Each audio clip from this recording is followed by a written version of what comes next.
welcome to Sword and Tea, a Sword and Key production where we sit down with fantastic game creators, designers, people in the game creation sphere, and chat with them about the things that they've made, sometimes the things that other people have made, but overall just games, the things that we love. Thank you all for joining us. We really appreciate you being here and spending some time with us. If you have a cup of tea, fantastic. Please join us in grabbing a beverage, whether it be you know what, time is weird. Maybe it's a morning tea. It's more than likely an evening tea, maybe an afternoon tea. I don't know where you are. I'm not your dad. Please, if you would like some great tea, I would heavily recommend that you check out Friday Teas. You can find them on Twitter. You can find them actually on most the social media. And you can use code, all caps, no spaces, sword and key for 10% off of your purchase there. So we have a lovely little partnership. We're actually getting a custom blend of sword and tea made with Friday, so I'm very excited about that, and we'll announce that once that's officially made. But all that said, I am chatting today with a fantastic game creator and very lovely person from the very brief time that we've spoken. We're chatting about Stoneburner today with René-Pier. So thank you. Welcome. Thank you so much for having me, and also I got my cup of tea here, so I'm all set. You are all set. Perfect. Okay. Well, we are going to pretty much jump right in. I'm going to get my captions set up again so that you all can see what I say as well as hear what I say. So, RP, the thing that I typically like to talk to people about when it comes to a game, when it comes to a game that I'm really excited about, like Stoneburner, is you know, a lot of people, this might be the first time that they're hearing about it. Definitely check out the Kickstarter if you haven't already. But what would be your elevator pitch to somebody, you know, first time hearing about Stoneburner? What is Stoneburner about? Sure. So Stoneburner is a game about badass, grungy space dwarves who have inherited a cursed mines in an asteroid belt after the death of a very, very distant relative. And not only have they inherited the mine, but they also inherited the settlement that is like almost destroyed in very bad shape, and also inherited the leadership of a dwarven house.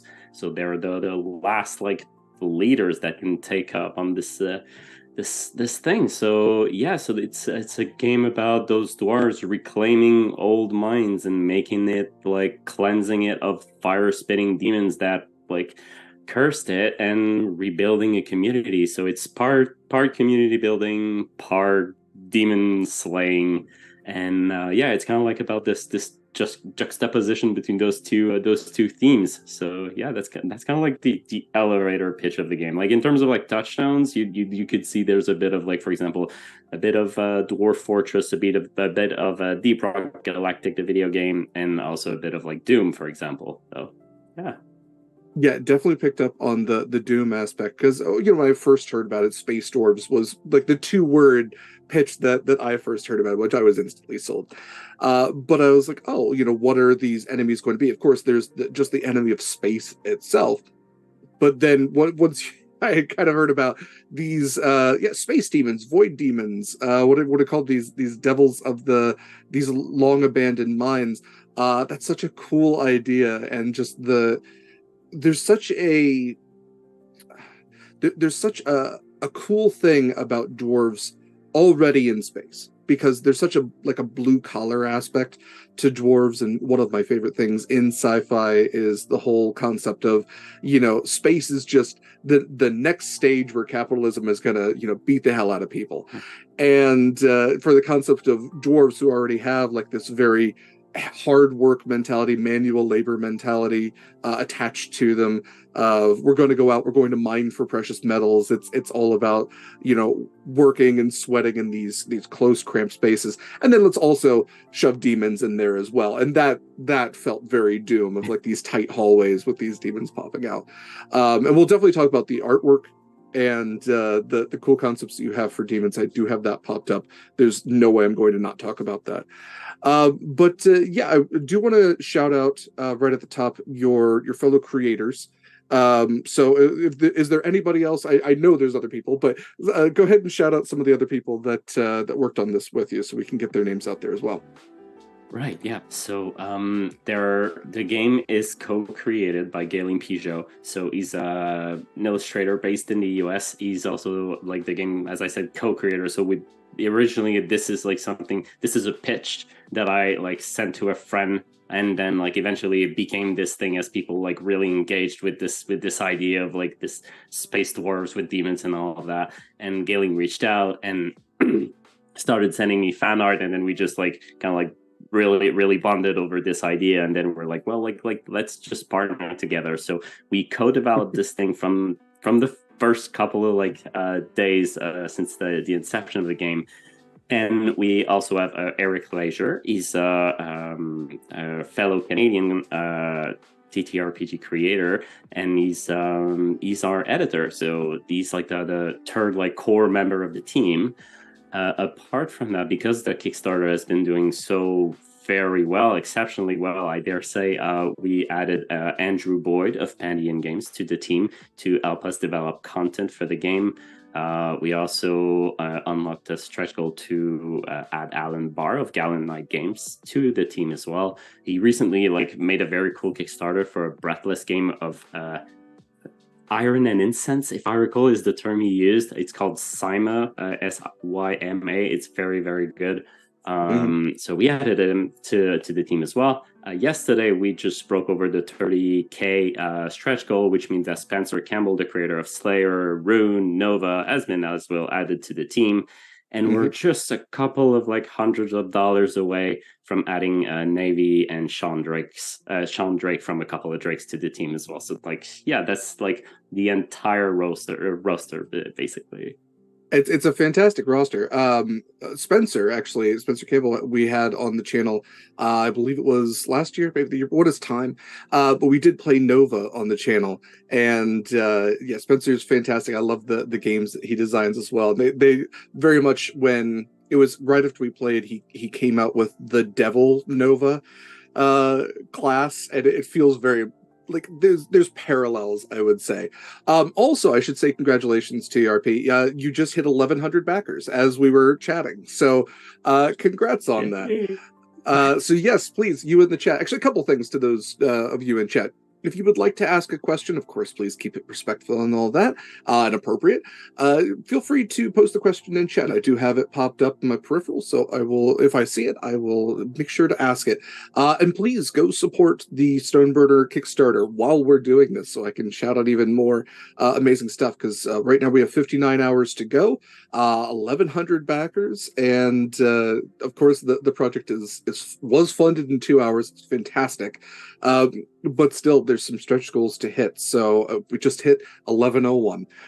Fantastic! It's RP. I'm so excited to have this popped up here just to keep shouting that out. Okay, back to the game. I do want to talk about a little bit more some of the influences that you had for this game, because you did, like I said, you shouted out Doom. You shouted out Dwarf Fortress. This also has, and I think I maybe saw this on the Kickstarter, has kind of Firefly vibes. The whole concept of like space is just another place, like I was saying before, just to work, and it has that griminess to it that I think you mentioned before. And there's something very being from myself originally from this part of the United States, it has kind of like a West Virginia sort of like coal miner vibe to it. And of course, dwarves have that miner aspect to them, but it absolutely does feel like, yeah, let's get back into the mines, and heck, there's demons down here. I guess we'll have to worry about those later, but in the meantime, the work's still got to get done. What were some other kind of like pushes for Stoneburner, for the concept of like, why dwarves? I guess that's a good place to start. Yeah, actually, like the White Dwarves, it started about music because Gillian shouted something on Twitter where he talked about the latest Dwarf Fortress soundtrack that was released a couple of weeks ago, maybe a couple of months to that point, actually. And I'm a big fan of video game soundtracks, so I just like picked it up and started listening on loop while I was working.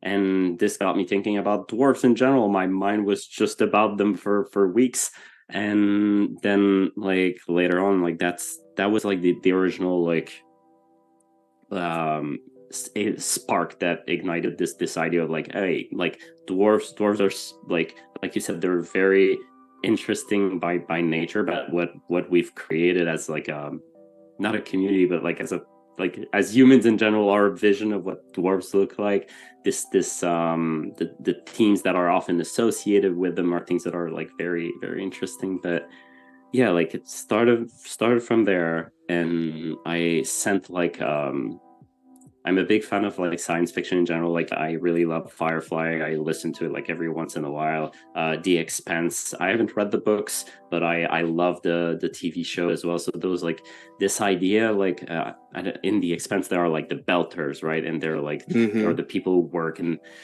and try to extract like water from those asteroids and all of that, and live like on the edge, and like all this harsh life was, I think, a theme that was like very striking to me. But I think that like what dwarves really add to this vibe is um not a cozy aspect, I'd say, but like more like that's just life. Let's move on. Like let's do the hard work, and then Hmm. afterwards, like it's gonna get better. It's just like it's just another day. Like you mentioned, like, oh, there are demons there, like whatever. Like it's just the next thing. Like what Yeah, else it's just can another dwarf life thing to deal throw? with. Yeah. So they are literally caught between a rock and a hard place, and they just got to figure things out. So it's just about like, well, yeah, the settlement is all broken, and yeah, there are demons in those cursed mines, but like, what are we gonna do? Like, it's we've got the leadership of this house now, so it's like better get going with what we've got. Like the life has dealt us those cards, and I think this is the aspect that I think dwarfs, like the our ideas of dwarfs, bring to the table of like harsh space capitalism. Absolutely. And I'm so fascinated you brought up music because that was actually something I was going to bring up a little later. Is there was a Polygon video, an article that they put out about how a lot of like the space capitalism, a lot of the video games that focus on that, as well as Firefly and The Expanse, they introduce country and bluegrass music into a sci-fi setting, and it definitely feels like the dwarves would be, listen to Willie Nelson while they're just chipping away. As much as I love dwarven metal, don't get me wrong, I love Windrose, but it definitely has kind of that country industrial feel to it. I don't think that necessarily, you might think it belongs to the American South, but I don't think it necessarily does. I think it definitely has more the cultural roots of these blue collar people, and much to your point of these dwarven clans, they do feel like these families that you would find in any mining town where it is generational. A lot of mining families are generational. You go back in a straight line from father to grandfather to great grandfather, all the way back to the contemporary son, and they're all miners. They're all doing the same job, and I think dwarven clans have that like tied into them as well. Another really cool thing that I want to shout out was I love how there's just enough world building to you kind of you put a lot of this game, which we will talk about the actual gameplay here in a second, but I love that you took the concept of space dwarves. Yeah, there's humans, yeah, there's elves, there's basically any fantasy creature you want, make it your own. Yeah, you gave like just enough building blocks, and that's my favorite kind of concept. Is I've given you the tools to build your own thing. Now go and see what you can create. What were kind of some of the inspirations behind that? I want actually kind of want to call out, just to inspire this here, some of the philosophies that you noted in Stoneburner. So what were kind of some of the inspirations behind making this game more accessible and less constricting? Right. Well, I think that like life in general as you get older is complicated mostly because of the fact that like we get less time. Like time is such a valuable resource, and like I think that like a thing that's important, like you mentioned accessibility. I think like, and that's just me, but I think that like big books that are 300, 400, 500 pages make accessibility kind of hard. Like Yeah. like it's not just about like how readable are these words, it's how digestible this format is for me, for my brain, and for the time that I have available, like as a hobby when I'm not working, when I'm not taking care of like spending time with my family and my kid and whatever. Like like I've got a bit of free time and I want to consume something that I love. And I think that like making something that is condensed in nature was like something that I this not that I realized that I loved both as a designer but also as a reader. So I think that like I mentioned this in a previous interview that I think the last big TTRPG that I read, and there are tons more that I want to read, but I don't have the mental energy to get to them yet. But it was Band of Blades, and it's a fantastic book. But after I've read it, I was like, okay, I need something small now. I need something that's more digestible. Yeah. And one of this like I'm I'm known for making very condensed games in general. Like Breathless, the original system behind Stoneburner, was like a pamphlet game. It fit on a single page of paper. I've released like a solo exploration game that uses like a deck of cards. It's kind of like inspired by like Metroidvania kind of like video game gameplays. That's called Firelight, and it's like a trifold pamphlet. And I think there are things that are very cool about making things condensed, that it makes you think about what you write. When you write something in a condensed way, every word counts. You need to convey exactly what you want in a short amount of like space, and there's no space for fluff. Like why add words if they're not necessary? And like some writers might disagree with this because sometimes those words are what add like the it's like the butter on the toast. It's like it's what makes the something's like something more thematic and more rich.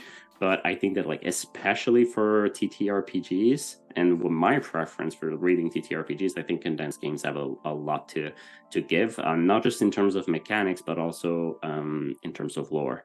Because if you have like sometimes in games you will see like, oh, there's going to be like 20 pages of rules. Okay, that's digestible. And then there's going to be 150 pages of lore about factions you may never encounter, about cities you might never visit, and Right. that's okay. Maybe that's what you're looking for.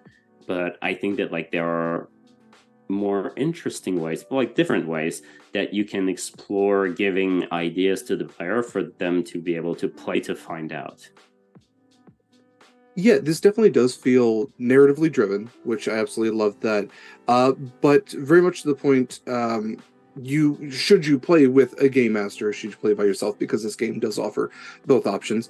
It definitely feels like you are saying to the person who is running the game, you're telling a story. You've told a story before, whether you think you have or not. You've told a story before. Trust your storytelling instincts and move forward with that. So yeah, I think that's absolutely wonderful, and you absolutely did keep this compressed. I'm obviously looking at I believe the sample that's available through Itch, but you have get condensed down to 30, almost like 34 and a half pages roughly, and that includes notes, that includes art, and the art is fantastic. I definitely want to shout that out. So let's go ahead and let's talk a little bit about gameplay, because I did kind of hint at that. This is, and I believe we noted in tweets, we'll obviously talk about it here, it's a solo friendly game. What was kind of the inspiration behind making this game that it could be played alone, but also, played in a group as well, which I love that concept.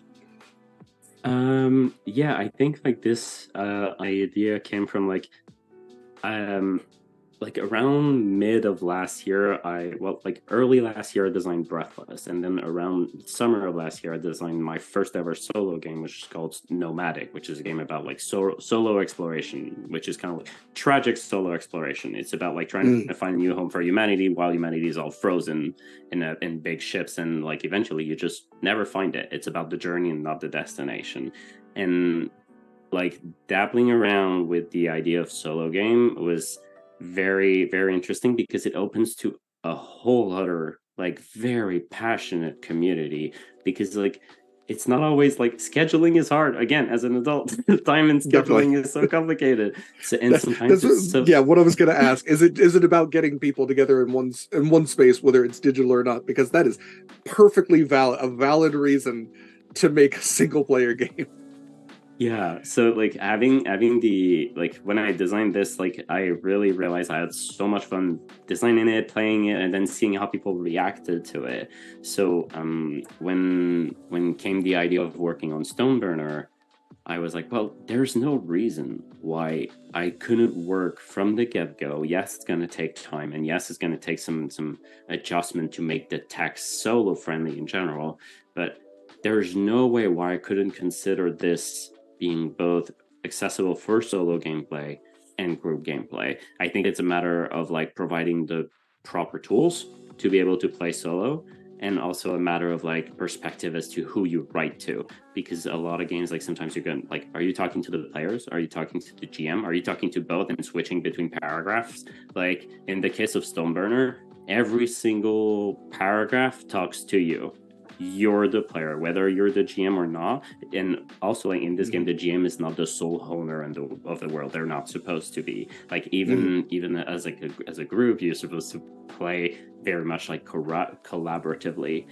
So a lot of like aspects of like how to write Stoneburner came as a direct inspiration, sorry, of Iron Sword by Sean Tompkin. Like the work that Sure. he did on that game is absolutely fabulous, and I think like he's really like cleared a way to properly understand how to make something that is very accessible for solo players, both in terms of like mechanics, but also in terms of like who you're writing to. So those are like, this was like a huge inspiration as to how to write this book, this book properly. But yeah, like in terms of like solo things, like basically playing as a group is not like, it's not the exception, like, but Hmm. like there are basically two tweaks to the entire rule sets for solo play, just to balance things out. For example, like combat rules, we recommend you ignore them and use something else, which we include in the book to handle challenges, because like when you play in combat, if you play the other side, it can feel kind of awkward to like play against yourself, right? Rolling Because against you're kind of, yourself, yeah. yeah, that can feel a bit weird. So like we have a little small tweak around that, and we have a small tweak about the number of like, because you can gain credits from like selling items and then using those credits to rebuild your settlement. So like there are Hmm. mechanics surrounding that. So we have a small tweak, like we double the amount of credits you gain when you gain credit in the game for solo play, just to balance things out. But apart from that, the entire rule set is like, well, like you can play this entire thing solo or as a group. It doesn't matter. The rules are baked in to support both. So yeah, like making it player friendly and talking to the player, including oracles to answer important questions. And this is there are two gameplay oracles in Stoneburner. One that is about random questions and one that is about risk. So one is about like, if you have a question about the world, you ask that oracle, like whether like, hey, is this person friendly towards me? You ask that oracle. But then if you want to know when to roll or if you should roll, you ask the risk oracle. And the risk oracle is like a bit different, and it's going to tell you like, oh no, you don't need to roll. Actually, like you taught that like you like, let's imagine there's a you're in a tunnel and there's like a gap and you need to jump. It's like, do I need to roll for this? You roll in the risk oracle and there are basically three results. Either you don't need to roll because actually, oh, maybe there's a path or on the other way, or you found like some sort of ladder that you can use to cross. Maybe there's a bit of risk and you need to make a check to move forward, or Hmm. maybe it's a perilous risk, like there's something hidden in there that you hadn't thought about and things are actually getting like putting you in a worse position. So those are like the two main tools that you'll use as a solo player, apart from all the things that are related to world building. Went on a ramble here a little bit, but I hope that No, hey, it's your time to talk. There's no rambling here. You're answering a question. I appreciate if you absolutely do go off into other subjects as well. One thing I wanted to shout out before I forgot, the really cool thing I like about this game, as far as playing with the optional solo play, it has. I'm not sure if this is intentional or not, but it has an Oregon Trail sort of feel to it, where you're kind of controlling this group and you might get tied to a certain player. And, to use Oregon Trail speak, they might get dysentery, or to use, I guess, Stoneburner speak, they might get consumed by a flame demon in the mines of an asteroid. So I really like also managing this various group and kind of attaching these personalities to them. And there's got to be a strategy to it, right? It's not like playing chess. You can't treat every dwarf like a pawn. They're going to have their own little skills and attributes that you have to take into consideration, their own roles as well, which we'll get into. I wanted to talk a little bit about just like how easy and how cool it is that it is easy to jump into this game, because really all you need to play, and it's a three it's a three tallied list. There you just need a set of standard TTRPG dice, just a D4, D6, D8, D10, D12, and D20. All you need is just character sheets and then something to write with, and that's so very cool, much to your point of accessibility. And if you do get a group of people together, the last thing you want to do, and this goes for any game, this goes for board games, it goes for video games, the last thing you want to do once you get like your group of friends together for the first time in 3 months is sit there and go, okay, how do we play this? And the great thing about Stoneburner is it's so easy. It's right there in front of you, and you can almost just learn by doing. And as long as one person is there to guide, it's really accessible. I can't stop gushing about that enough, because I am surrounded currently by TTRPG books that feel like it takes me a week just to get through them as I'm absorbing how to play, and for Stoneburner it took me an afternoon to study. And I feel like if I was playing it, it'd take me even less time than that, because I could just refer back to the rules as I was going through. We're also planning on adding more to that, like to make things even more like easy and more digestible, because like right now the only resource is like the book, but like a couple of things we want to work on is like a character like reference sheet, a little bit like Breathless. I have like a prototype here. It's like this little pamphlet here, and you've got like the character sheet on one side, and then you've got like all the rules condensed on 2 pages here. And then we'll have something similar for the GM, and we'd like to also like have a printable like piece of paper with all the buildings that you can add to your settlement, so that you can keep track of what you've added so far and like see where you're at as into your rebuilding effort. That's very good. That's very good.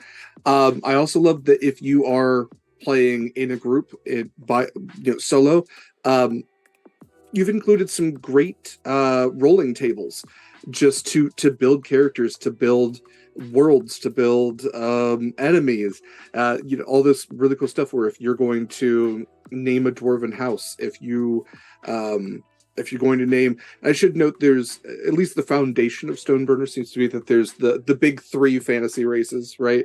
Dwarves, humans, and elves. So if you're going to name any of them, there's charts for that. There's charts for naming individual dwarves, for first names, for last names, for like personality traits. That's really great. I love a good rolling table, especially for jumping right in. And again, for what this is, for being 35 pages, it has a lot of the feeling of a 1-page game. So I really just wanted to shout that out, because 1-page games are, whether people admit it or not, they're the backbone of TTRPGs. They're what people play when they have just enough time to play but not learn the rules. So that's very cool. I will add that like it is 35 pages, but it is 35 spreads. So it like the book is going to come closer to like around 100 pages when we're done with it.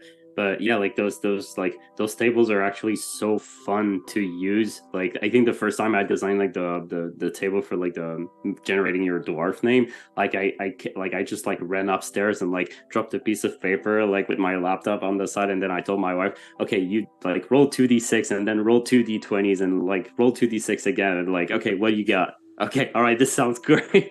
That's very good. Yeah, everybody loves those little BuzzFeed figure out what your dragon name is sort of thing. Everybody loves those, match up your birth month to whatever. So yeah, everybody go find out what your dwarven name is. If nothing else, figure out what your dwarf name is. Cool. Well, I wanted to kind of talk about, since we're talking about the dwarves, I want to talk a little bit about the uh I'm going to call them classes. I'm not sure if that's the right term, but like the stanchion, the sounder, the kind of archetypes that you have and where those came from. Yeah, so in this game we call them kits, but same kind of deal. They are Okay. your classes. So yeah, right now we have 5 of them, but we're gonna add 3 more, potentially 4, depending on our stretch goals. So like I see like a couple like friendly faces in the chat. We've got like almost at that time is like always been a bit supportive of the game, but there was also like Andrew of Pendian Games who's in, and he's gonna design like one of the first like extra classes that we're gonna add to the game. So yeah, like those the 5 initial ones started like when I design a game, I try not to get like um oh, I only have a French expression in my mind, and that complicates things. But basically, like, I don't like to have like little walls and just stop myself from like seeing that, like, oh no, I don't know where to go. Like, sometimes I'm just like, Sure. okay, I'm gonna write this down. And it's not going to be perfect. It's not going to be original, but then I'll move forward to the next thing, and then I'll come back and make it better. So originally, those 5 classes were like, okay, I need a sniper kind of guy, like, and then I need like some sort of like paladin protector, and maybe like a guy with like a machine gun, and like maybe like some sort of wizard, and then like some sort of engineer. Those were the 5 words that I basically wrote when I said like I need 5 classes. Okay, Yeah. let's move on. Okay, so that started as that, and then I moved on, and then eventually we started adding things to make those richer, make those more fun, and change them so that they're not just like it's not just like a shield, a protector with a shield. It's like it's a stanchion. It's the person that is there to support the whole group, and their backgrounds is to protect knowledge at all costs, and knowledge is everything in their life. And most of them lived in like monastery and things like what started as something very small and like, okay, I need something with a shield, just became like something else entirely. And also Galen, the co-creator, came up with this idea of like he did a bunch of research on mining in general, like mining terms and things like that. And most of like Hmm. all the dwarf like the kits that we have are all like derivative of that, and they all start with the letter S. And we plan to try to we want to keep that even for the expansions, the additional like kits that we'll add. So Andrew's kit that we'll add is called the Cian, which is like I think like a very interesting one because that kit is about like some sort of like more junior dwarf, like someone that has followed their mentor to the long Hmm. belt, that is still like, and they have like abilities that they can copycat abilities from other kids and things like that. So it's super imaginative. So yeah, like those 5 words became their own identity, and we attached a lot of things to them. And then like now we're seeing like yeah, apprentices. Yeah, apprentice is Hmm. the right word, but yeah, so that's like it started like that, and now we're very up in the direction it has come. Like I think like one of the things I like most about the kits is that when you choose one, you have to choose their background. So instead of having a list of like 20 backgrounds to choose from, each kit is like 3 backgrounds with 3 questions that you need to answer. Like, so for Hmm. example, like if you choose the stanchion, there's a like a different backgrounds you can choose from, and one of them is like, okay, well, you're the broken, like your monastery was attacked and you had to leave everyone behind. And then there's a couple of questions like, who did you lose and what were you able to like take as you left, and like Hmm. who did this attack and things like that. So just like from if you play with a couple of people, like I have 4 players at my table right now, and just answering those couple of questions at the beginning of the game gives you so much leeway as a game moderator to like just say, okay, I've got a lot of things to throw at my players for the next like 10 sessions. Yeah, actually, I have to shout out the ingeniousness, the ingenuity I think is probably the better word, for incorporating essentially what are session zero questions directly into, I mean, just pipeline directly into character creation. That's fantastic because absolutely, to your point of the stanchion, your background of teacher, seeker, or broken, and having these questions that are asked of them, like for teacher, who was your mentor back home? What do you cherish most about your life? I actually have a session zero like PDF game, I guess is technically what it is, because it's supposed to be like you draw from a deck of cards and it gives you a whole list of questions. Those questions are absolutely in it. They are essential questions to character building. It makes a person think about who the character is that they're playing, and really fleshes them. It gives them a third dimension that you do just like I said, it's right in character creation. And it's this foundational thing that a lot of other games are just like, okay, here's your archetype. Whether it's a class or a subclass or what have you. You are a fighter. This is the type of fighter. Figure it out.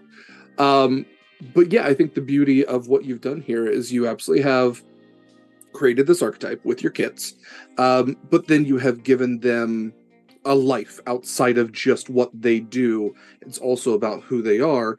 And additionally, onto that, you have taken dwarves, you have made archetypes that are very respective of, what we consider to be archetypical dwarves, but then also made it sci-fi. One of the cool things is I was looking at the kit of the stanchion, the light and the dark. You may use your shotgun to shoot magical flares in a room. Just, of course, a dwarf would have a shotgun. Of course, they would have a shotgun in a mine. It's the most efficient weapon to have down there. So yeah, you've taken basically what is a paladin, a cleric, or maybe a holy fighter of some type, and given them a shield as they should have. But then don't give them a mace. Why would they be using a mace? It's sci-fi.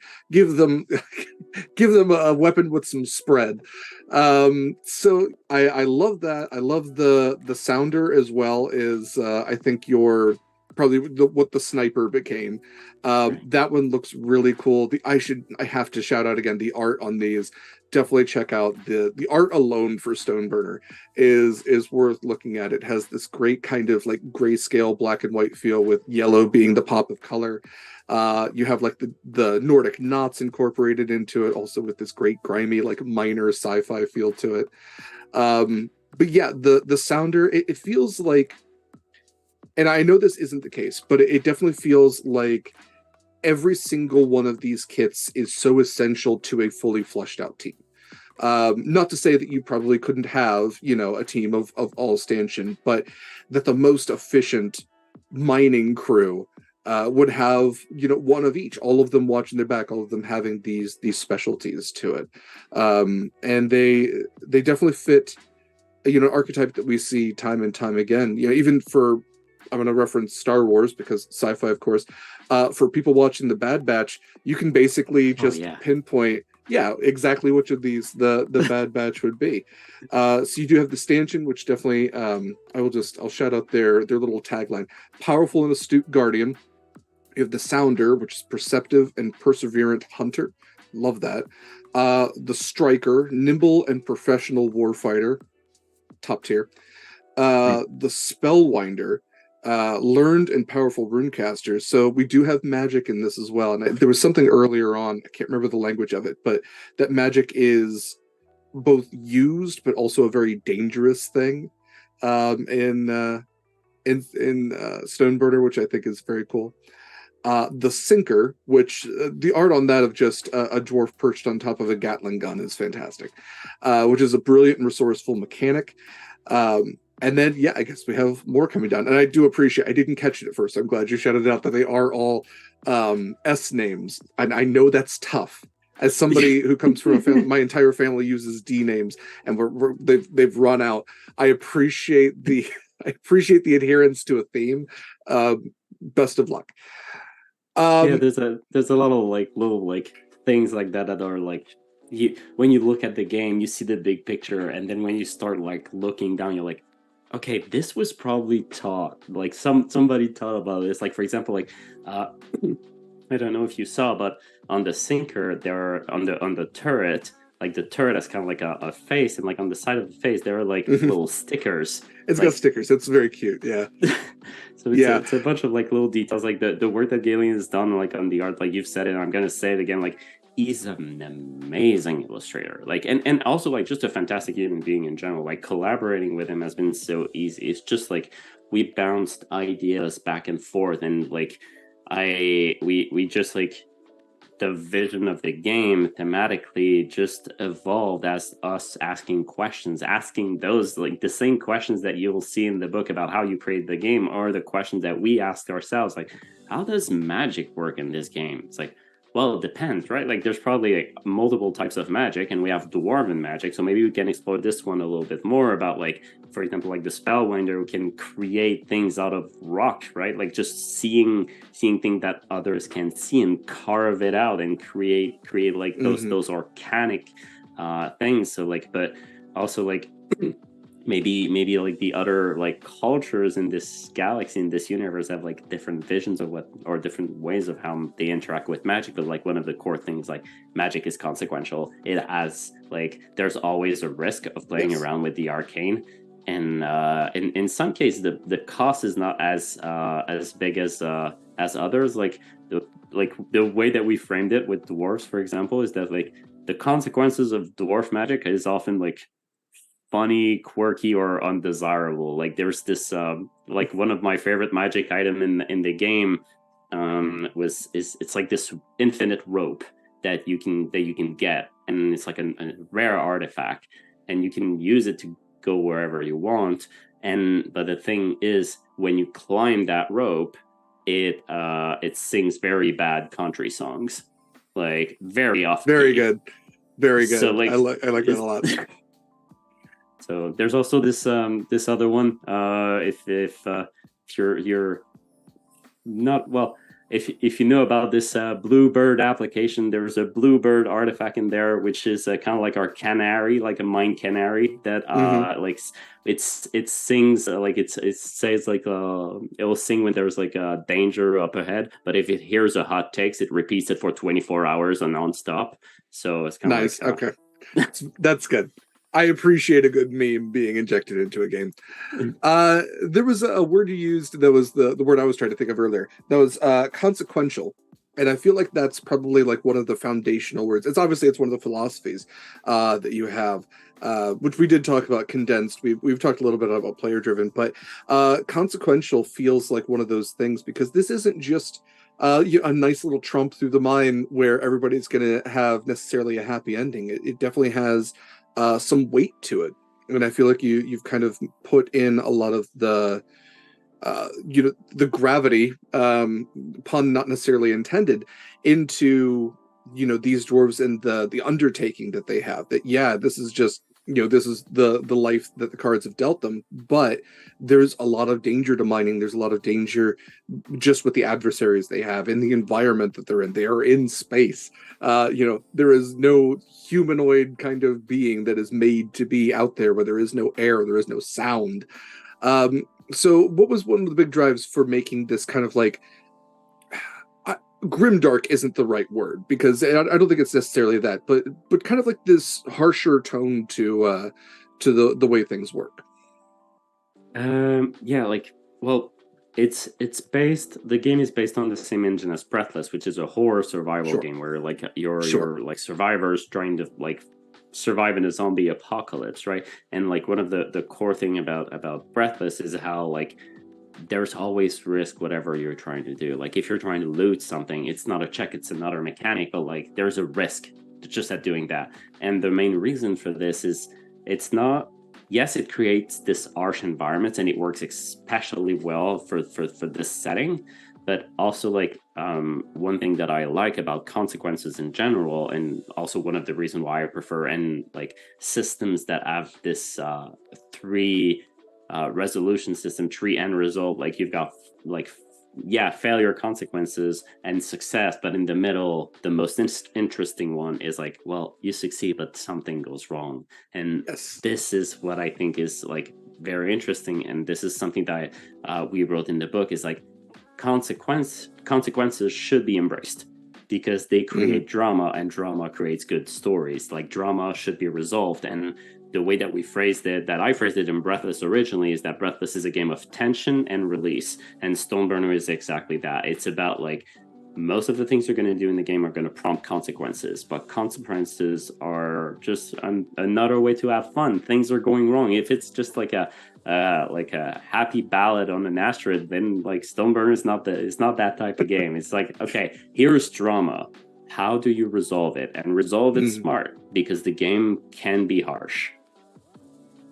Yeah, I absolutely, I love that. Who wants to hear a story where everything goes right the entire time? I don't think anybody's necessarily interested in that. I do want to shout out, because we are getting a little bit close to our break. I want to shout out some of the stuff that's been talked about in chat. There has been a couple of comments about a spirit-based magical class. So what are maybe some thoughts on that, just right off the top of your head? For it sounds like we have, the stanchion maybe leans a little bit towards holy warrior a little ways. What about, because like you said, magic depends on how it's being manipulated. What would be maybe some inspirations or something you draw on for spirit-based class? Oh, that's a good one. To me, this tension is more like a librarian, like a badass Oh, okay. librarian. Okay. It's less spiritual and more about like protecting knowledge at all cost. A bit Sure. like, Okay. there was a character in the Mistborn series by Brendan Sanderson. I forgot their name, but he was like this very like this person that was very protective of knowledge. But if they wanted, they could like drain power from rings in their body, and then get extremely powerful. Like the tension is a bit like that. But in terms of like a spirit-based class, I guess that like the first direction that my mind goes through is the ritualist in Guild Wars, like the original Guild Wars from like 2004 or 5. There was like this class in Guild Wars faction, if I recall, that was able to like call for spirit weapons and spirits to protect them and attack for them and whatever. So I guess like this idea, and also I think this class in Guild Wars, they had to be not blind, but they had to like have a fold on their eyes to be able to properly connect with the spirit realm. I think this is something that, like, if I were to design like a spirit class, like wizard class, that's where my head would be originally. Or like I'd probably like throw a bunch of things at this and see what sticks, and create something like more original than just like, hey, take this class from an old video game. But like this is, I Another think this is cool thing for that might be, the whole concept that dwarves have, this very deep connection to their clans, to their ancestral kind of lines. So ancestral spiritual. When you said spiritual weapons, it's like, oh, it'd be great if this dwarf's great grandmother just handed them a battle axe from the spiritual realm, and yeah, go forth, be good, make sure you eat your dinner, but here's a battle axe, go kill some demons. Well, here we go, Derek. You're the 40K stretch goal here. Welcome. There you go. Yeah, toss me in there. I'll write something. I also want to shout out the concept. I'm trying to see who. Hessen Youngdeep said zero G combat with shield bearers flying around because of the propelling themselves with shotguns being great. I do like a shotgun based propulsion system. Is a lot of fun. So yeah, I think we were kind of talking about like, that's a really cool thing that you could introduce to your games as an additional. Things didn't go necessarily totally right. Like, yeah, you won combat, but oh, now the gravity is turned off, and you've got to fly around the room and figure that out. So yeah, zero G, that's something you have to worry about in space. Lack of oxygen, something you have to worry about in space. Lack of any type of resource that keeps you alive, it's probably not in space, or at least easily accessible. Water in liquid form, not super accessible. It's funny you mentioned that, because all those aspects are actually things we wanted to play with, but like differently. Instead of going like hard sci-fi way, we went like over the top weird. So for example, like in my game that I play with my group, like within the first session was about like the gravity generator not working properly in the mining settlement. And of course, there are two generators, one that works and the other one's deep in the mine, and they need to fix it. So the players went there, but like the way that we describe the Mines of the Long Belt is that things are weird. Maybe it's because of demons, maybe it's because of something else that draws the demons, but like there are some rooms in there where there's oxygen, and there are some rooms in there like tunnels where you'll see like huge like waterfalls that just like there's gravity, and the waterfall just kind of like swirls in the air and then drops in Hmm. a bottomless pit. So those are like things that we wanted to play with. Like when you're in the long belt, you can make it as weird as possible. And there are some rooms with gravity, just because even though there is no gravity generator in this particular sector, sometimes there's gravity just because the long belt is weird. Yeah, it's full of mysteries. Every room can be different. It is a giant dungeon, is what it kind of feels like. Where, Yeah. yeah, just randomize it. Whatever weird thing you can think of. Maybe they've got to solve this mystery. Maybe they'll never solve the mystery. It'll just be a weird thing that you can, tease your players with if you are the GM for this. Yeah, it feels like there's no shortage of possibilities. And if you want to get super surreal with this, heck, pull from other things in sci-fi, pull from other things from other TTRPGs. Maybe they walk into, finally get through a locked door, and on the other side is a forest.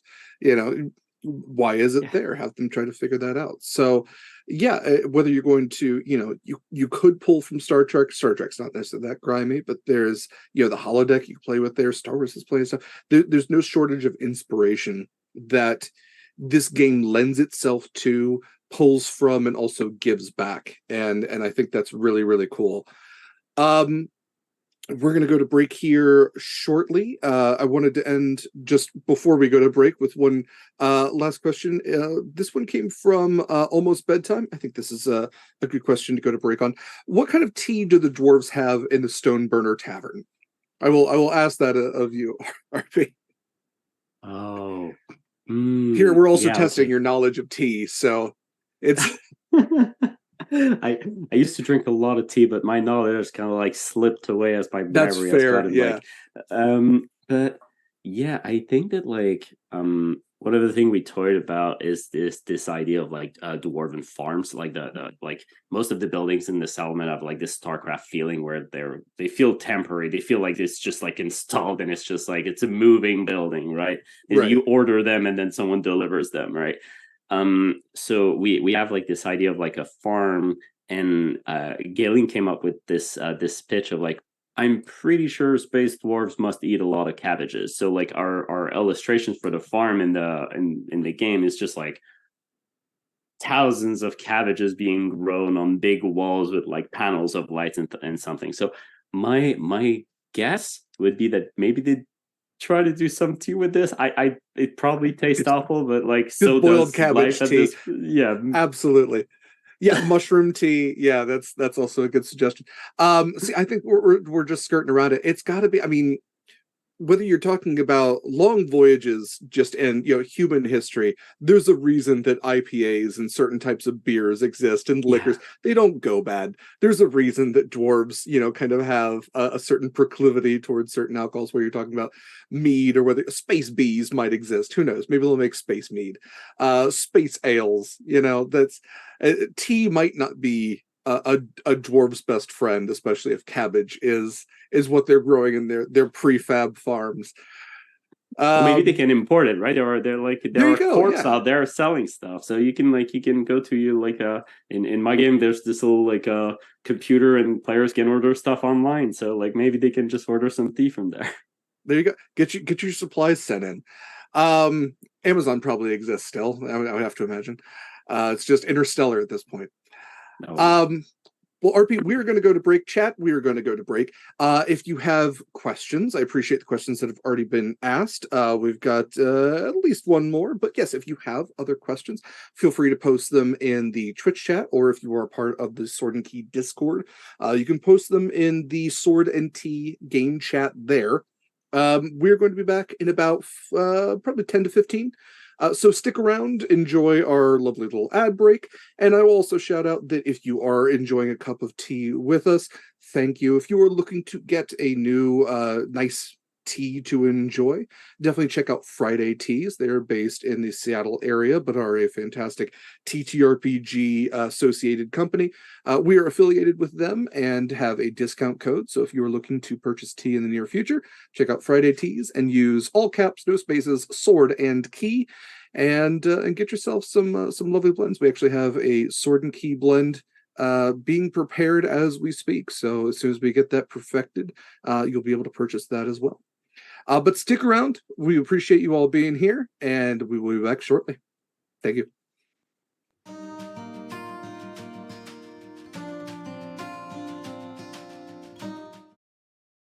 Hello, everybody. We're glad to have you still here, hopefully. If you're just joining us, welcome to Sword and Tea. My name is Derek. I use he, him pronouns. I am joined by the incredible René-Pier, who is one of the co-creators of the, I would say, equally incredible game, Stoneburner, a game about space dwarves and the perils of space capitalism. And space mining and space demons, and I'm just going to add space to the beginning of whatever other word I'm going to say for the rest of this. So, RP, I wanted to jump back into kind of gameplay and talk about, we were talking about how everything is consequential, how there is this heaviness, that there is no easy day for a space dwarf. I really want to talk about the dice system that you kind of have built in this game, because we mentioned, all you really need to play is a standard set of TTRPG dice. You have a really cool mechanic in this where you start with one level of dice and kind of move on to the next. Go ahead and describe that for how gameplay works. Yeah, so the gameplay is based on Breathless, right? Like that's the core engine of Stoneburner, and the way that the core resolution mechanic works is that you have a certain amount of skills, and those skills are associated, are linked with a die rating, an initial die rating, I'd say, which ranges from a D4 all the way to a D12. So in Stoneburner, there's strength, willpower, and dexterity. Those are your 3 skills. Mm-hmm. So each kit comes linked with, like, saying, like, let's say, for example, like the stanchion is like a D8 in strength and D10 willpower, and like things like that, right? And then when you try to do something that is risky, right? Because if there is no risk, you can either ask the Oracle if you just want to roll some dice and see if you're able to do it or not, or you can just decide to do it. You won't roll to try to open a door or something, or to look to see if things, like, you only roll when things are risky. If there's a risk, the obvious things roll. don't need rolls. Yeah, right. So you roll your skill die. So let's say I have a D8 strength die, and I roll it. If I got a 1 or a 2, it's either a failure or a success with a major cost. So you can choose, right? Like, there's this, like, we wanted the game to be harsh, but also, like, you can decide when you want it to be harsh. On a 3 and a 4, it's a success with a minor cost, and a 5+, it's just pure success, and the higher the number, the better. And where it gets interesting is that every single time you use a die rating, it steps down. It's not about, like, you failing or you succeeding. Like, every time you use it, you get more breathless. You will like be more tired. So that, like, skill degradation was kind of like the core idea of Breathless.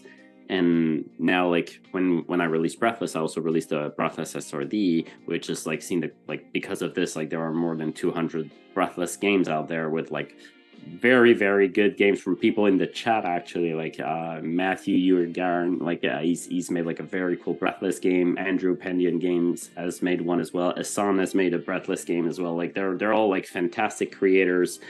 And, like, they're, like, that was, like, the original idea behind Breathless. So when we started working on Stoneburner, I was like, okay, I'm going to take the Breathless engine and just tune it up to 11. Just make it, like, okay, I will add combat in there. I'll add crafting. I'll add, like, advanced looting and salvaging and things like that. Community building. So kind of losing myself, going back core mechanic. But yeah, your skill steps down. And eventually, your entire skill set is going to be degraded to a d4, which means that like at the best you will only succeed with a consequence. There is no chance for you to get like pure success. Right, And yeah, there is 50-50 chance of a major failure or kind of middling half success, which is very interesting. Yeah.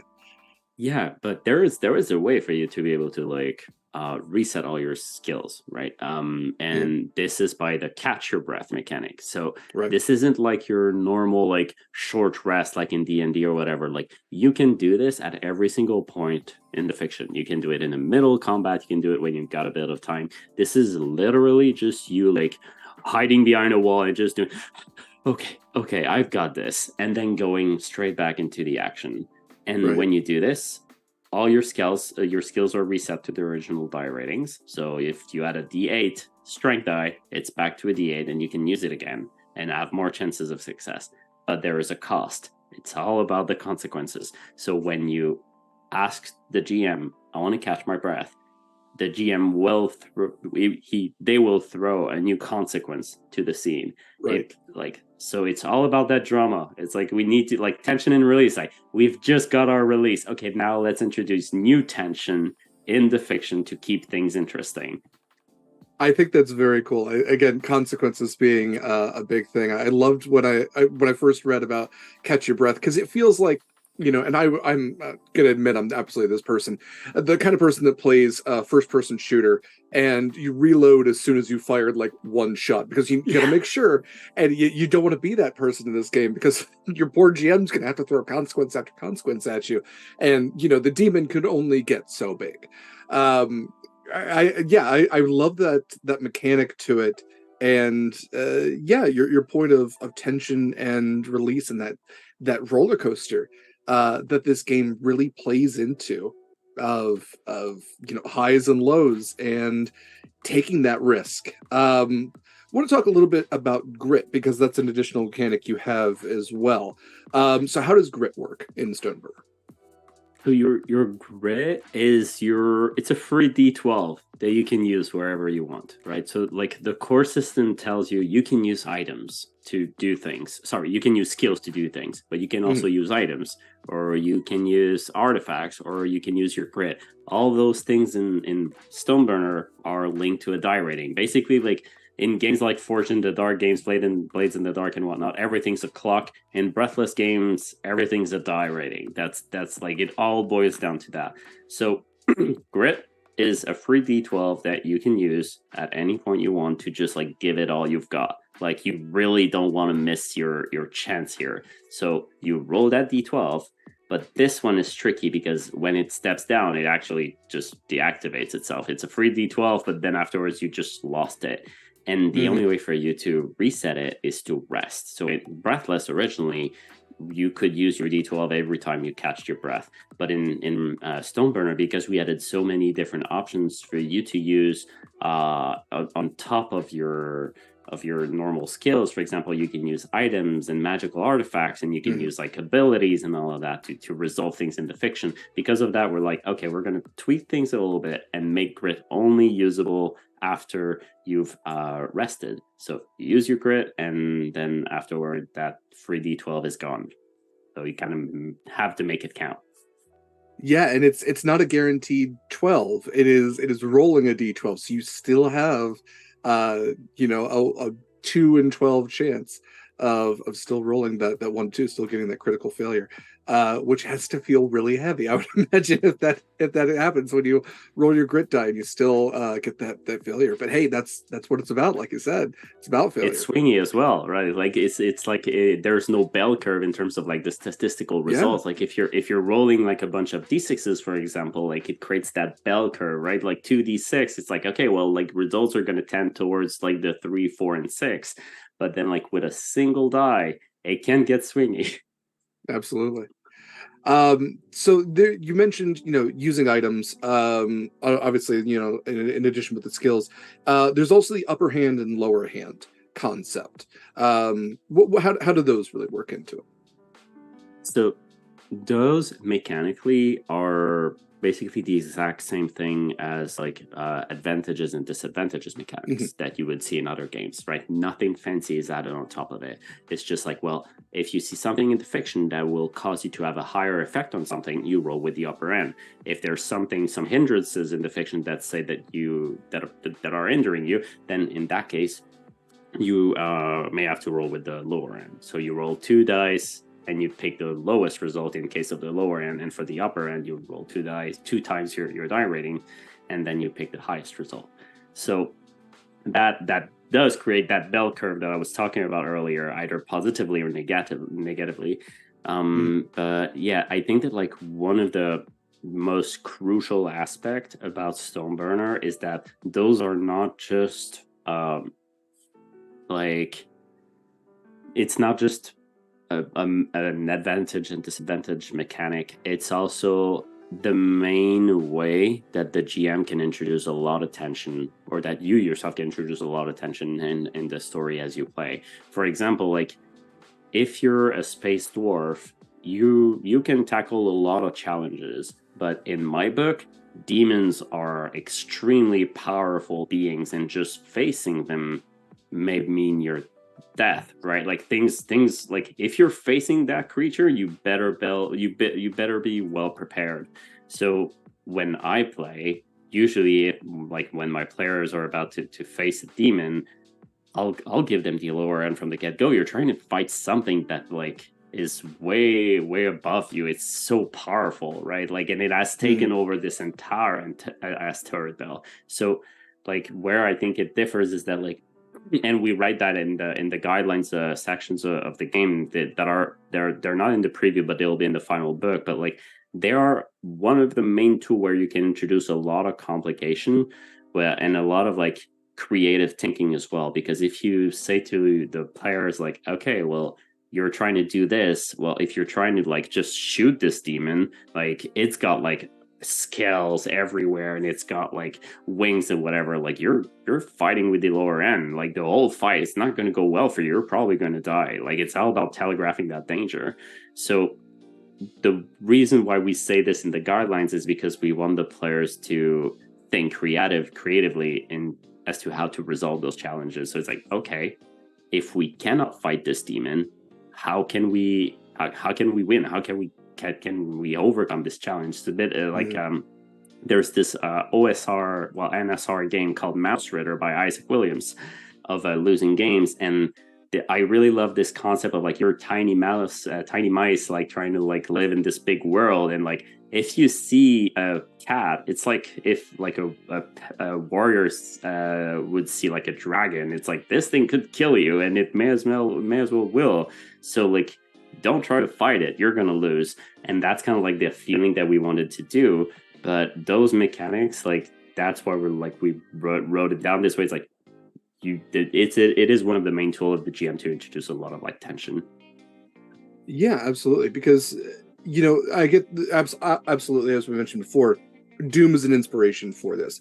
But you're not just going to be able to blast through every single demon. Sure, the lower ones, you're going to clear out a couple of halls, but there's that boss level, and absolutely, I love that there absolutely are great combat mechanics in this. I should mention that this is it's success based. So it's based on the number of successes that you roll for any kind of challenge, any type of combat. I really appreciate games that do that because it's not about HP at that point. It's about it's more about having like that really cool successful moment, not just like, oh, they're one hit point away and you don't get the kill on this one. Sorry. It's like, no, you were successful. What does that success look like? There's actually the both of them. They're both systems because like the what you're mentioning like is actually what we encourage for solo play, but there is like a section of like where enemies have their own resilience actually. Yes, yeah. Which resilience we should kind of talk about is it's essentially like what we would consider hit points, I suppose. Right. Yeah.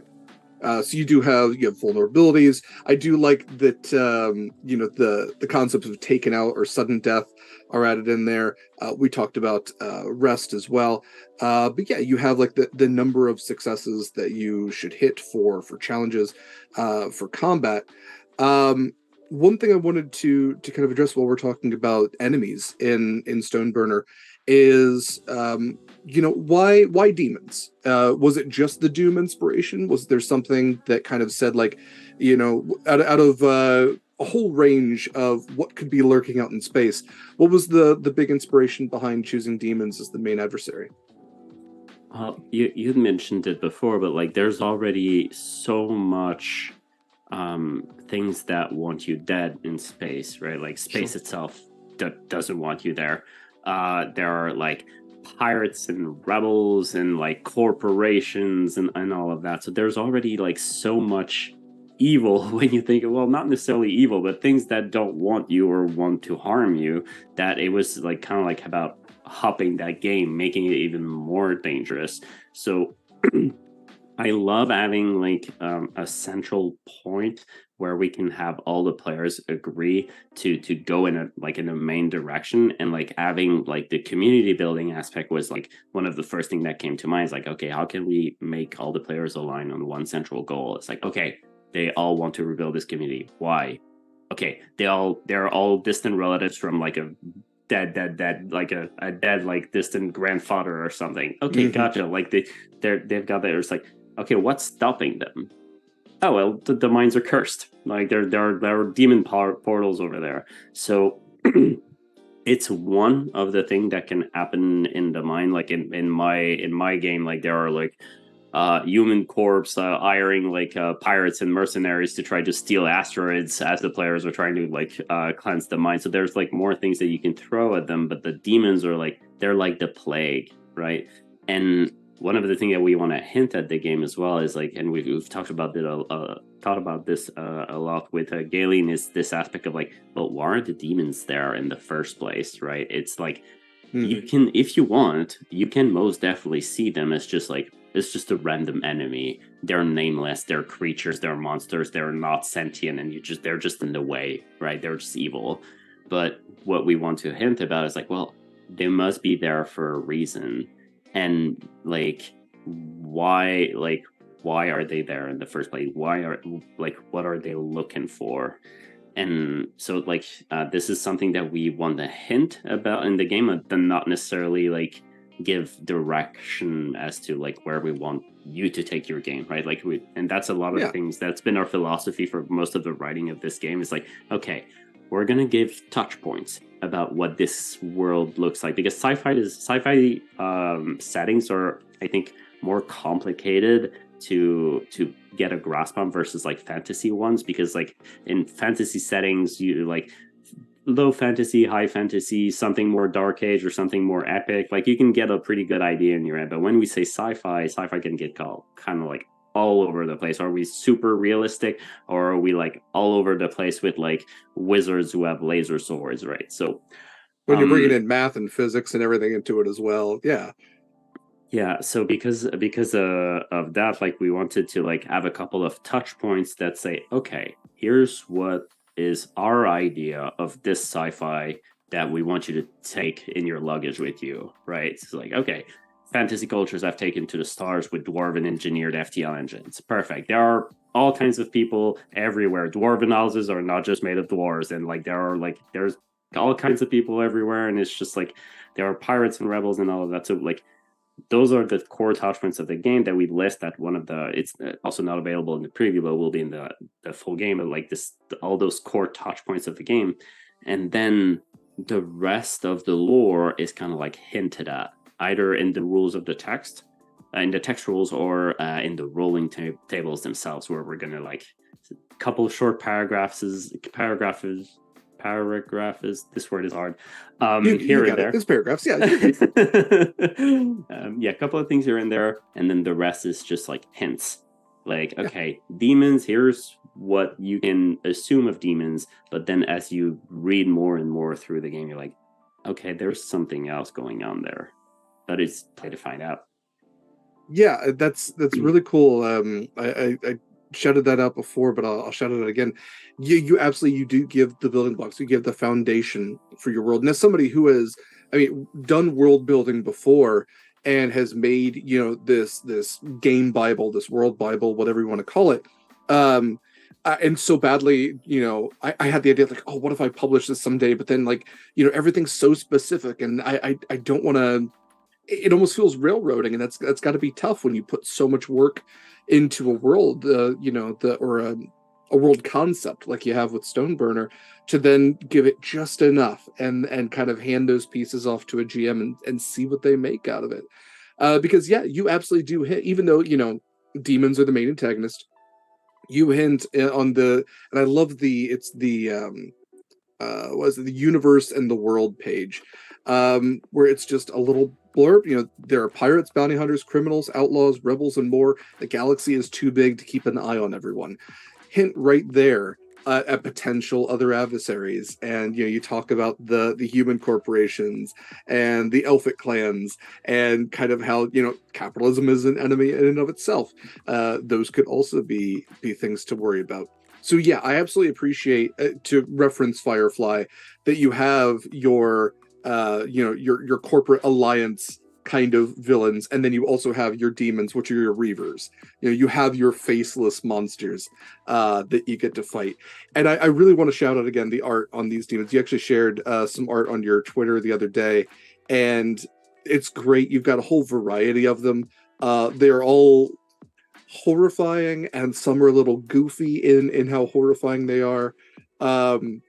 You've got the screeching imp guardian, which I'm a big fan of. I love the wide stance, and the waving chainsaw pole arm is very great on that. The blazing ember specter, which is just a flaming skeleton, you gotta love that. Moaning demon prowler, just yeah. There's some really really cool concepts on here, and what's this one? The erupting demon monster lord, which is a semi-blindfolded warthog ogre with a Gatling gun. So very terrifying stuff to come up against. And what's your point of kind of translating that to your players in game speak of, oh, there's a 10-foot tall monster in this room with a Gatling gun.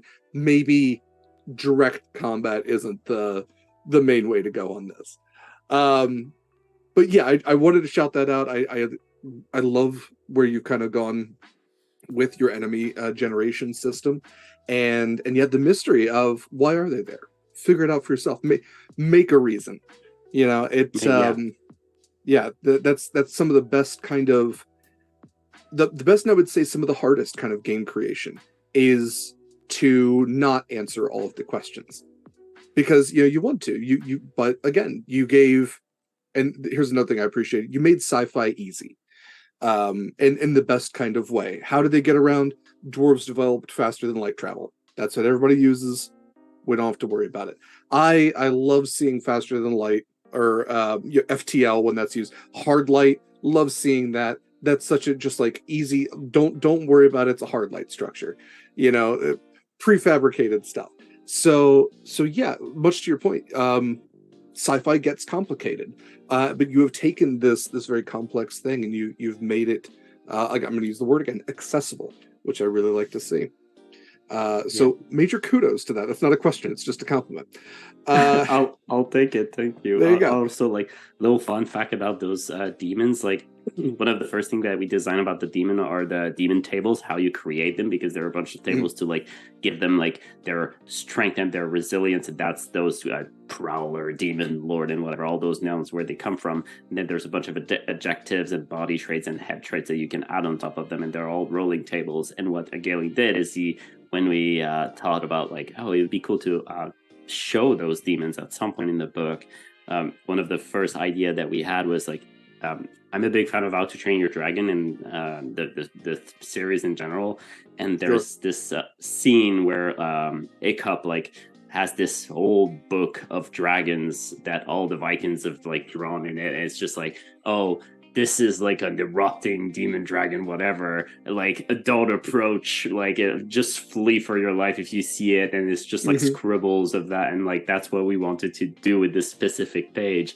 And the way that like Galen did the art is he took the tables and rolled on all of them to generate every single demon on this page, and then like he used the attributes, the adjectives, and the nouns to build those things. And the numbers that you see below each name are the numbers on each of the table if you want to generate them yourself.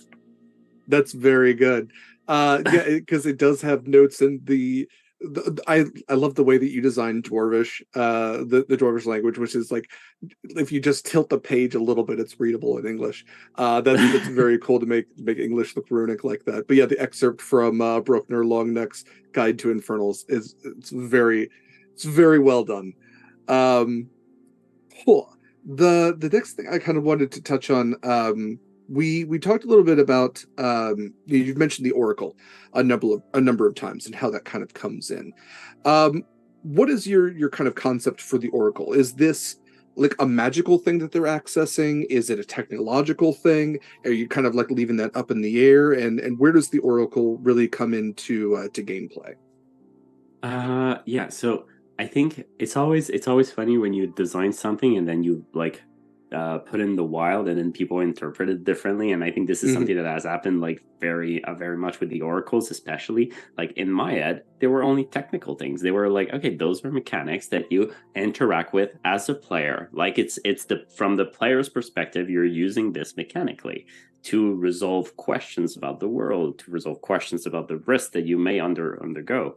But then, like as I started sharing more and more design things on Twitter, there's this person. I think his name was Mike. He said like, "Oh, like is the Oracle a person?" Like because I imagine like this old dwarven lady that like sits like in this like very warm room and whatever, and like one of the piece of Hmm. art that Galen did is actually this dwarven lady who is a dwarven oracle. So like it was fun to like design something, put it in the wild, and then it evolves, and then it becomes art from what the community has said. So in my head, the oracles are something that you interact with mechanically, but then like if you want to see it as like, oh, like it's maybe it's an AI that you've got and you ask questions about, or maybe it's like something someone in the village that you want to talk to, like it can be.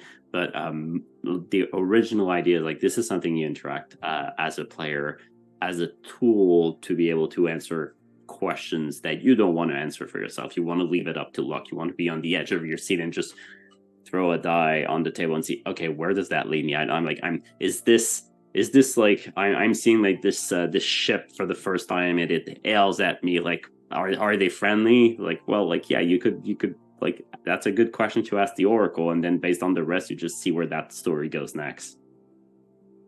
Definitely. And I like that it's not a guaranteed. Well, I guess the answer is true, but it's not you're asking the GM like, oh, are these, like you said, are these elves friendly or not? It's not for the GM to decide. It is for fate to decide. Maybe the GM had something different in mind that you're going to find that now has got to switch around or they've got to work with. I also like Oh that yeah. keeping them on your toes. Um, Personally, if I were going to really run this and add just an extra meme in it. I think it's great if they just have a magic 8 ball that Oh they're yeah. going to shake and just roll out for that. Just an actual magic 8 ball. I You can't see my partner's face, but yeah, she gave me a look. Um, the next thing I want to talk about was kind of off of that Visions of Glory, which I think is a really cool concept, and I would love to hear your thoughts on what that is, how that works into the game. Right. So the visions of glory are actually something that is both mechanical and also based on the fiction itself. So Right. um, in Breathless, the original game, like there was no progression mechanic. Like because you were just survivors in a zombie apocalypse, and maybe you wouldn't even make out till the end of the session. Maybe you wouldn't even survive. So, and since it was a short game, I didn't really care about progression, especially like since the number of words was very like it didn't have a lot of words to put on that page because it was a single piece of paper. Yep. So for Stoneburner, since it was a bigger game, we knew we wanted to have progression mechanics, but those are so tricky to get right because like you could go with like, okay, every milestone you get like some sort of advancement, and then you move forward with how your character develops. Or like maybe you ask questions at the end of the session, and if they tie into your backgrounds and whatever, then you get a couple of XPs. Or if you slay demons, you get XPs and things like that. How can we reinforce like progression is often like how can you take something in the fiction and make it matter mechanically? And the way that Mhm. we approach this is like, okay, what if the players were actually in charge of deciding where the story would go, and based on how they interacted with this and how they made it true, we'd reward them with an advancement. So Visions of Glories, the way they work is that in the fiction, you've got all those dwarven ancestors, and you've mentioned it before, but like that, like I Yeah, with really the imagine, spiritual class we were talking about. Yeah, yeah, like I really imagine them as like a bit like in the Avatar: The Last Airbender kind of style. It's like, oh, sure. you're Yeah. connected to all the avatars, all the dwarven like ancestors that you've got in your family, and they're always looking up to you on your shoulder, and they're there and they're connected to you. And at the end of each session, they tell you a vision of glory, tell you a glimpse of the future, what kind of stories that you may be able to see in the next chapter of your story. So that's in the fiction part. In the game part, basically it's the player that decides on the next episode, on the next session, I would like to see this happen. And they write it down on their character sheet. If that thing comes to fruition by the help of that player, all the other players, and the GM together, then they get an advancement. So I'll talk about the advancements afterwards, but like this was like one of the central things, like, okay, how can we make something that is player driven, that like drives the story but also drives the progression. And one thing that I'd toyed a bit in one of my games called Hopes and Dreams. I'm showing this printed edition because it's soon going to be available in print. But Yes, in please, that please shout out game, your stuff. Yes. in that game, one thing that I toyed with was the idea of just this thing of like, okay, how can progression be tied to the characters and their goals? And in that game, it's called the hopes, the dream of the characters. So it's their short term goal they decided as a group, and if it comes to fruition, then they move on with the progression of their character. And Stoneburner is kind of like the same idea, but instead of being at the group level, it's at the character level. So every single player is like, I would like to see if this thing happened next time. And like I've got a couple of examples. Like for example, like one example that I wrote in the book is like, well, there's a player that says it'd be cool if a human corp actually like came to the settlement and just like claimed ownership of the settlement for whatever reason, and then we Yeah. like have to face them. It's like, okay, this is epic and gives a lot of juice to the GM and the rest of the players to create something cool the next episode, right? The next session. But in my game, like this has come up, but also other things such as like, oh, I think that like the next session what's going to happen is like my shield is gonna hit my mouth and I'm gonna lose a teeth. It's like, okay, yeah, that's like every story is a vision of glory. You're gonna tell that story at the tavern at some point, so every story is epic. It's just a matter of how you say it. So those are like the things, and then it's so fun because the players look at their visions of glories all during the session, and they're just like, okay, how can I plug that in? How can I like lose my teeth? So so that's how the visions of glory works. It's like player driven progression mechanic. Very cool. And then yeah, you're talking about advancements. Yeah, so for advancements, you get an advancement when a vision of glory comes to fruition, you get an Mhm. advancement. And advancements, this advancement mechanic is actually inspired by something that oh, I'm so sorry, I forgot the name of the designer, but the game is incredible. It's called Ultraviolet Grassland. It's an OSR NSR game, and it's really cool. And in that game, the advancement, the way that they work and the way that they work in Stoneburner is that when you get one, you roll on a table, and that table tells you what you get. So you may get like a skill upgrade, you may get a new artifact, you may get like more resilience, or you may actually get something bad and narrative, or something good that's narrative. Like one of the prompt in there is like, well, someone from your past comes to help you, right? So it's like a little thing, and it's not necessarily just about the mechanics, but also about like what's cool in the story. So, and then once you've rolled it, you cannot roll that result again. So you Mm. cross it off, and then you mark it on your character sheet that you rolled a certain number. And the next time that you get an advancement, if you roll the same result, then you're able to pick something else from the list. So eventually, you get a little bit more choice as to like what you want to get. But like our goal is to make every single option on that list like kind of like interesting. Like what's available right now in the preview and the alpha version is like the base of our idea, but would like to add more to that and make like we want to revise all the options and make sure that they're all super fun. Sure. That's always a tough thing to do. You have a lot Yeah. of lists on here. It is a tough thing to do, to continuously make lists and always keep them interesting and balanced. But to your point of crossing things off, because you do have 20 things on here, rolling a d20, I'd assume. You do have things like gain one resilience, gain two resilience, gain one resilience. I like the idea of crossing them off to keep things balanced, so that way you're not always rolling a 13 and gaining two resilience, and in a few sessions you've got more resilience than you know what to do with. You're stronger than any of the demons you're going up against. So I like that idea for keeping it balanced. I think that's really cool. I really do like the Visions of Glory moving into the advancement part. It does encourage players to take risks, to engage more in the storyline, to incorporate their characters into the storyline. And again, if you're playing by yourself, to take these concepts and kind of build this small group of dwarves and kind of think about how they interact with each other. And I think that's a really cool thing to do, maybe for GMs out there, to kind of, if you're feeling stagnated with storytelling, create a little clan of dwarves and tell a different story for each of them and get invested, so that when they do end up getting consumed by a giant mech demon, it hurts a little bit. That's what storytelling is about. I love this game very, very much. I'm very excited to Thank you. play solo. We very likely will play on the channel once it comes out. I'm going to guarantee that we're going to play on the channel once it comes out, because there's no way I'm not running this. um I'm so this is the kind of game that inspires a lot of creative ideas. It inspires a lot of creativity as far as what is the belt going to look like, what are your adversaries going to look like. You have dice to determine a lot of those things, but then how do you work them in?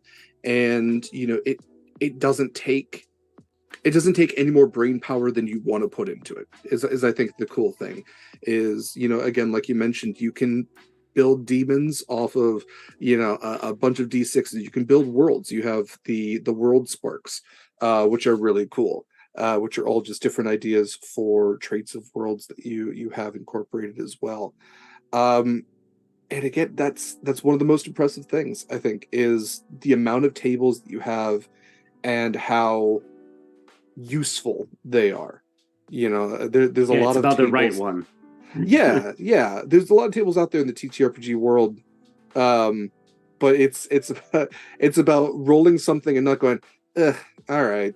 I don't think there's anything that you could roll on any of these tables that you would feel like you would wish to roll again, is the thing. I've absolutely encountered tables where, like, that's just a dumb option. I wish I wouldn't I wish I wouldn't have rolled on that.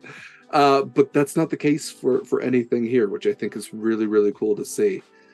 Um, let's see. I want to make sure we've touched on everything. That's the other thing. Okay.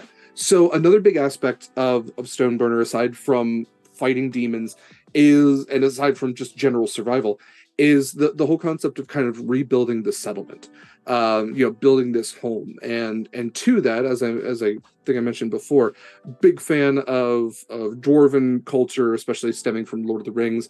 I have the Doors of Durin as the background on my phone. So the whole concept of, like, Moria and reclaiming this otherwise lost home to demons, whether they be Balrogs or whatever you want to call them. Um, where was the big inspiration for that, and how does rebuilding the home play into actual gameplay for a standard session? Yeah, so again, I think it comes down to the fact of having place where the players can all be aligned. Mhm. Like the Visions of Glory are able to align the players on short-term goals or things that they would like to see in like the next session or so. But what is the overarching theme of a Stoneburner campaign? And in my head, I think that like this theme is about reclaiming the mines and looting them and making them safe so that you can start the mining operations again and reshape your house so that it is glorious again and it is known, right? Because House Grenrock probably has like isn't people probably don't have really good opinions about that house anymore because like maybe old broker long neck is like as like if the settlement is in this kind of bad shape, maybe the house is also in a bad shape. So it's Sure. about um the community aspect of Stoneburner was to really realign, I think, the group over the campaign is like, okay, this is your goal, right? Like it is kind of like the check boxes that you need to check over time. It's like, okay, for this thing to be complete, for this settlement that is in very bad shape, how can I what does a good settlement looks like, Hmm. sorry. So the way that we did this is to provide basically 12 different buildings that you can add to the settlement. And each building, as I said before, is kind of like inspired by this idea of like StarCraft buildings with legs that you kind of like Definitely. order or build on demand. Yeah. And those buildings service two things. First, they have this narrative aspect to them, where like when you add a new building, okay, so who runs this building? There's someone in there. Like you're when you go deep in the mine and you come back, there's this community that lives there, and it is lively and like this like it's about the people, and I think the buildings help us reinforce this. So there are people that maintain this building, there are people that like are there, that shop there, or that train there, or that forge things over there. So like what does it look like? So we ask a bunch of like leading questions like this to help you define over time what your settlement looks like. So when you build a tavern, it's like, okay, so like who's the bartender, and like who's like where does the ale come from, right? So things like that. So that's kind of like the narrative aspect and the progression aspect. The other thing is that, well, it's cool to add things for the narrative, but it's also like cool when they add a little mechanical bonuses for your expeditions. So every single building has a special ability that's linked to them. So for example, like, and it's an easy one, but it's one of my favorite. Like the tavern, when you add it to your settlement, it gives you a single re-roll for the entire group that you can use during an expedition, so that you can come back to the tavern and tell like really great tales, epic stories and whatnot. Like, oh, I almost got consumed by this demon, but then I rolled twice and got like a really good result, so I didn't die. That's very good. Yeah, it adds that extra incentive to it. And I love that concept because, yeah, like you said, feels very StarCraft, Age of Empires. Your prefabricated buildings, but and I hadn't considered that before. But yes, of course they come with people. Of course they come with shop owners, and there's your incentive to build an NPC. And at that point, you are not just working in the mines; you are resettling a home. You're bringing in these other people to build your clan, and I think that's a really cool foundational thing to fictional dwarven culture, is expanding these lines, making this rock into a home, digging out this cave and making it a palace. And that's so cool, and you do have the incentivization, I think is a word, but you do incentivize players then to not just go around killing demons. I think that's maybe we focus on that a lot. I really want to push that the buildings have costs to them. So the real point to Stoneburner, it feels like, is the demons are in the way of your ultimate goal, which is profit. Getting your whatever it be, precious resources, magical items, whatever, selling those, and then building your home. And then, yeah, you've got a cleanse of demons anyway, but they're also going to be standing in the way of that proverbial treasure chest. So that's what I really love, is that it doesn't feel like any of the plot lines in Stoneburner are an island unto themselves. Everything is connected. Everything is this wonderful archipelago where it's not just about A. It's A leads to B, leads to C, leads to D, and there and back again. And it's all kind of compressed, but also expansive in a really cool way. Um, yeah, and yeah, the incentives are great too. My favorite reading through was the library, which is you can study a type of demon to reveal its greatest weakness. I think that's pretty worth it, personally. I think that's really cool. Um, so yeah, I love that has a mechanic to it as well, and it has so many aspects to it that just when you say space dwarves, that's going to get people like me. But the reason I love having these chats is because it takes, that really cool concept, and we get to talk and flesh it out. And I'm so very impressed at this amazing game that you've made, on top of the other amazing games that you've made.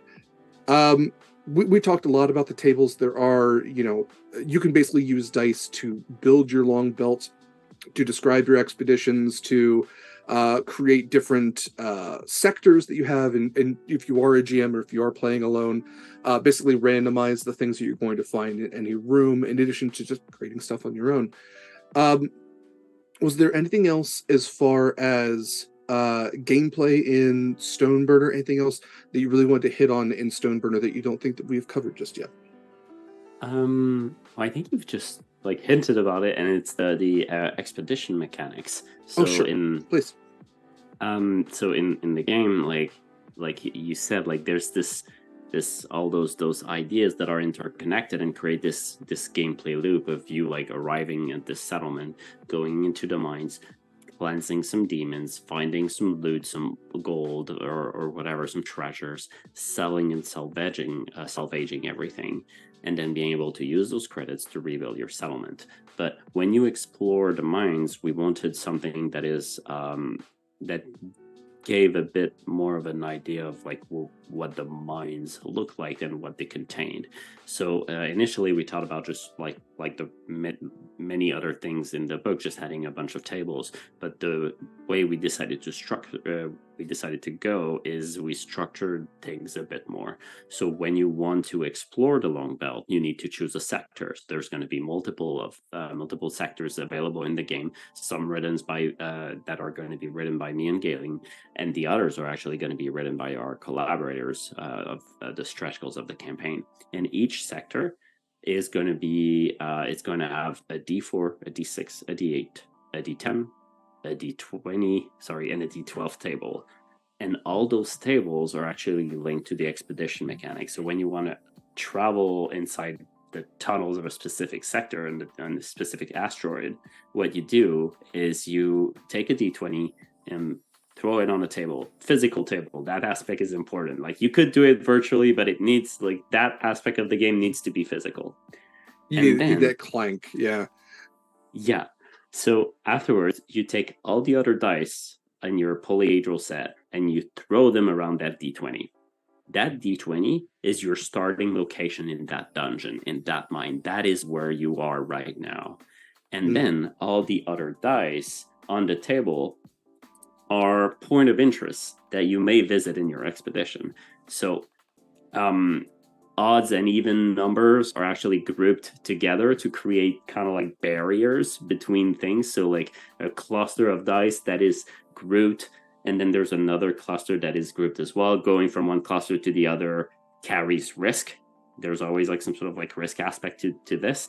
And so it helps at setting like what the mine looks like and what the tunnels looks like, but the other thing is that every single number that you roll is actually mapped to those sectors table. So as I said, you roll all those like D4 to D12 dice, and those are your point of interest, and your D20 is your starting point.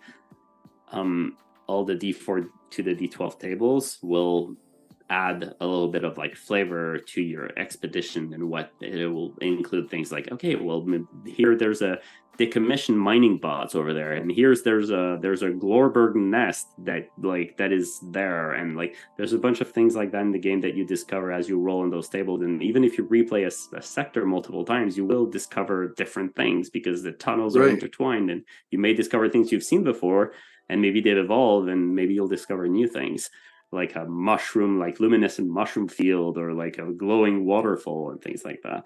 And the D20 is linked to a random event table. So like there are, it's like 10 events in that table. So we split the results like 1, 2, 3, 4, etc. And every one of those prompts is like something random that happens in your expedition. So you may see a couple of new points of interest. Maybe you've seen a couple that you've seen before, but those events will often be very random. It's like, well, actually there are goblins that are there, and they've got a couple of trolls with them, and they've they're like sawing off a part of the asteroid and taking it home. It's just like it's theirs now. So like, or I did see that maybe one. there's Yeah, the goblins are towing asteroids out of the belt to mine them. That was very good. so yeah, those are like the we wanted to have like this very physical aspect to the game, like you drawing the map of what like the mine looks like, and then mapping the results to tables to make things more interesting, and then adding that random event on top of everything to add even more tension and drama. So yeah. Yeah, and again to your point of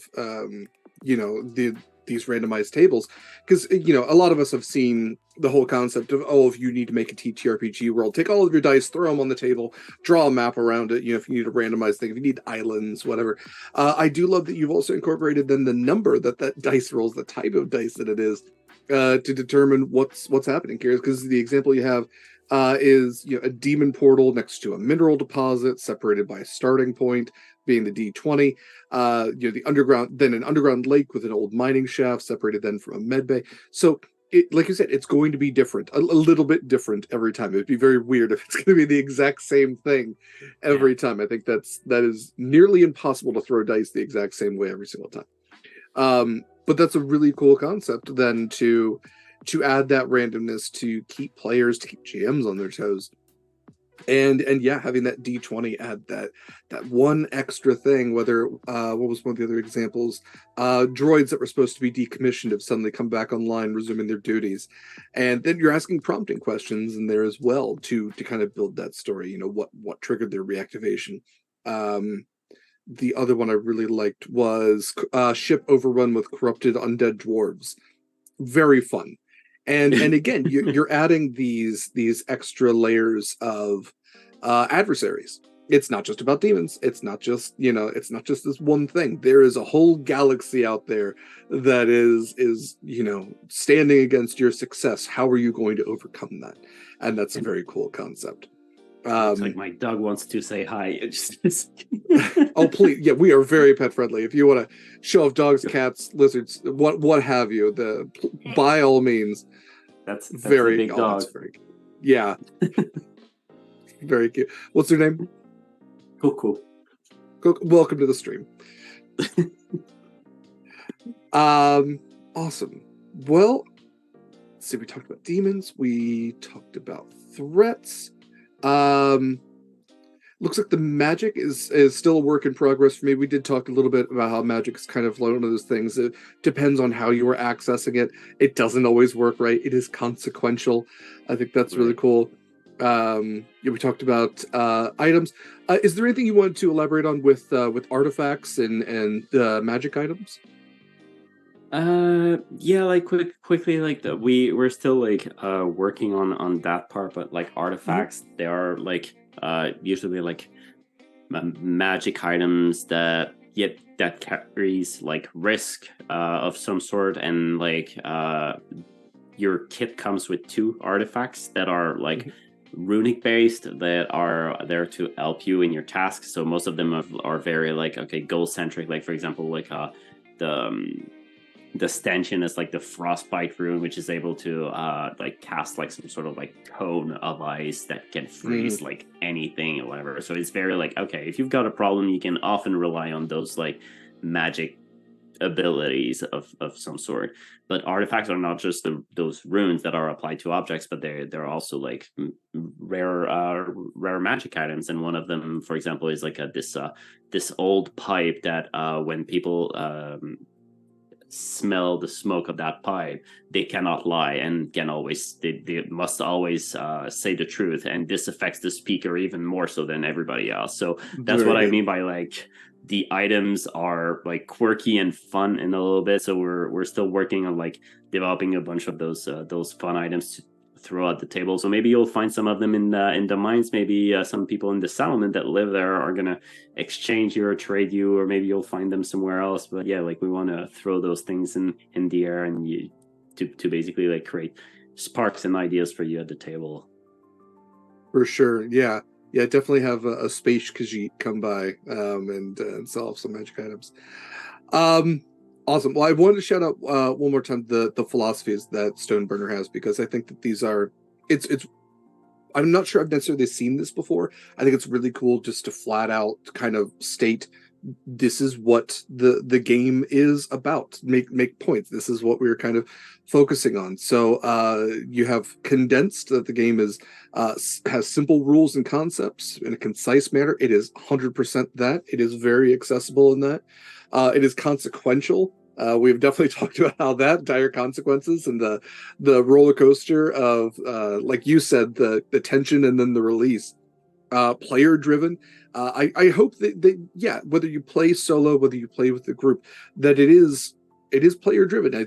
As you mentioned before, even the GM is as much of a player as anybody else in this, and using the randomized tables. Thematic. It is let's see, Stoneburner does not include subsystems to cover every little situation. So you're given just enough mechanics to really be dangerous with, and everything from there is up to just having fun and using common sense and being smart about it. It's open ended. I think that's one of the main things. Is yeah, you do have the goal of rebuilding the settlement.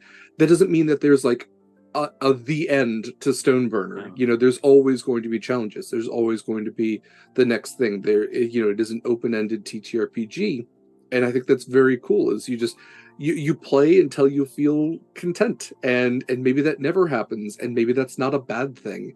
Is that the dwarves will always be pushing towards improvement. That's part of an industrious nature, and collaborative, and I think that's definitely very evident here, that collaboration between ideas. When we were talking about purchasing buildings and creating those NPCs, working together to tie in goals and backstories, and heck, even working together in combat. This is a very well made game. um is there anything else that I haven't touched on that you did want to talk about when it comes to Stoneburner? I want to make sure that we are as exhaustive as possible in shouting out this game. Um, I think we covered pretty much everything. Like, there's a lot of aspects to this game, and like obviously it's not 100% finished. Like we're still like actively working on it. Right now our main focus has been like getting the word out. We've been very focused on marketing for the marketing aspect for the past like 3 weeks. Well, more than that, actually 30 days. But yeah, like I think we covered pretty much everything that there is to say for now about the game. We have like you said, like this game can be so much more. Like, and you can also take to the stars and just decide to be like, hey, but like you can be mercenaries for hire if you are. You It could can be be like dwarf pirates. Why not? Dwarf yeah, you space can be pirates. Go dwarf do it. pirates. Yeah.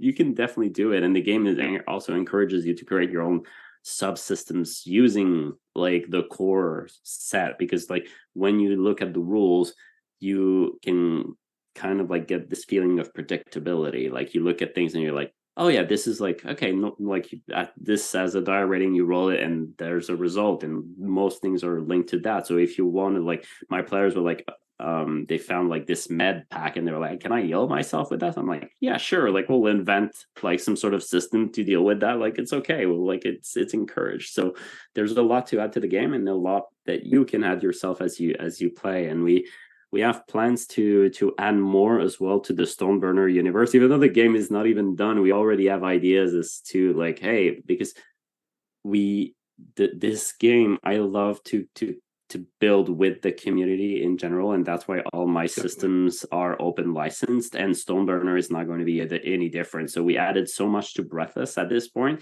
that we also want to take all the systems that we wrote for Breathless, take them away and put them on an open licensed like PDF, so that anybody can just like copy, paste, adapt, act, publish, and do whatever they want with this. So in the near future, we'll probably host a Stoneburner jam on itch, so that like designers can come around and design their own Stoneburner acts and design things like, hey, it's Stoneburner, but it's actually a cyberpunk and whatever. Like you can do like building your turf and whatnot. So that's something that we're toying with. We're also adding this idea of like, what is a Stoneburner? And I don't want to say too much about this because we started having those ideas like, where like what's this name all about? And we have this I started designing a logo and maybe some text on the side of like an idea that like Galen and I would like to tackle in the future. Where it's like Tales of the Burned Stones. Like, okay, maybe we can try to take Stoneburner and put it into like classic high fantasy setting and just like do a little act on the side of like, okay, well, like, how did dwarves actually create those FTL engines and took to the stars? Like, how did it happen? So kind of like an origin story there. So we've got little That'd plans be very cool. for, yeah. So we're toying with all those ideas, but yeah, we've got a lot of plans for Stoneburner and for other games as well. So yeah, there's just basically stay tuned because we're passionate about what we do and we've got a lot of ideas. Absolutely. Actually, I did want to shout out you, as we have been talking, Stoneburner's Kickstarter, which, by the way, to you in the audience, please go support the Stoneburner Kickstarter if you have not already, is currently at 1,108 backers. So I believe in the time that we have had this chat, you gained, I believe it was nine backers in total. So that's awesome. You're at 25,856. 57 hours to go, folks. So still plenty of time to jump in and back this amazing project. I know you have a number of stretch goals involving some great creators, a couple of whom we at Sword and Key have relationships with. There was a question much earlier that I do want to address, and I apologize for holding off, but wanted to tie it into this. Is there a further creator you want involved if you break the last stretch goal? So pie in the sky, what is like a name out there that you would really want to work with as, your ultimate goal that you're kind of shooting for? Yeah, there are two people that we're thinking about. I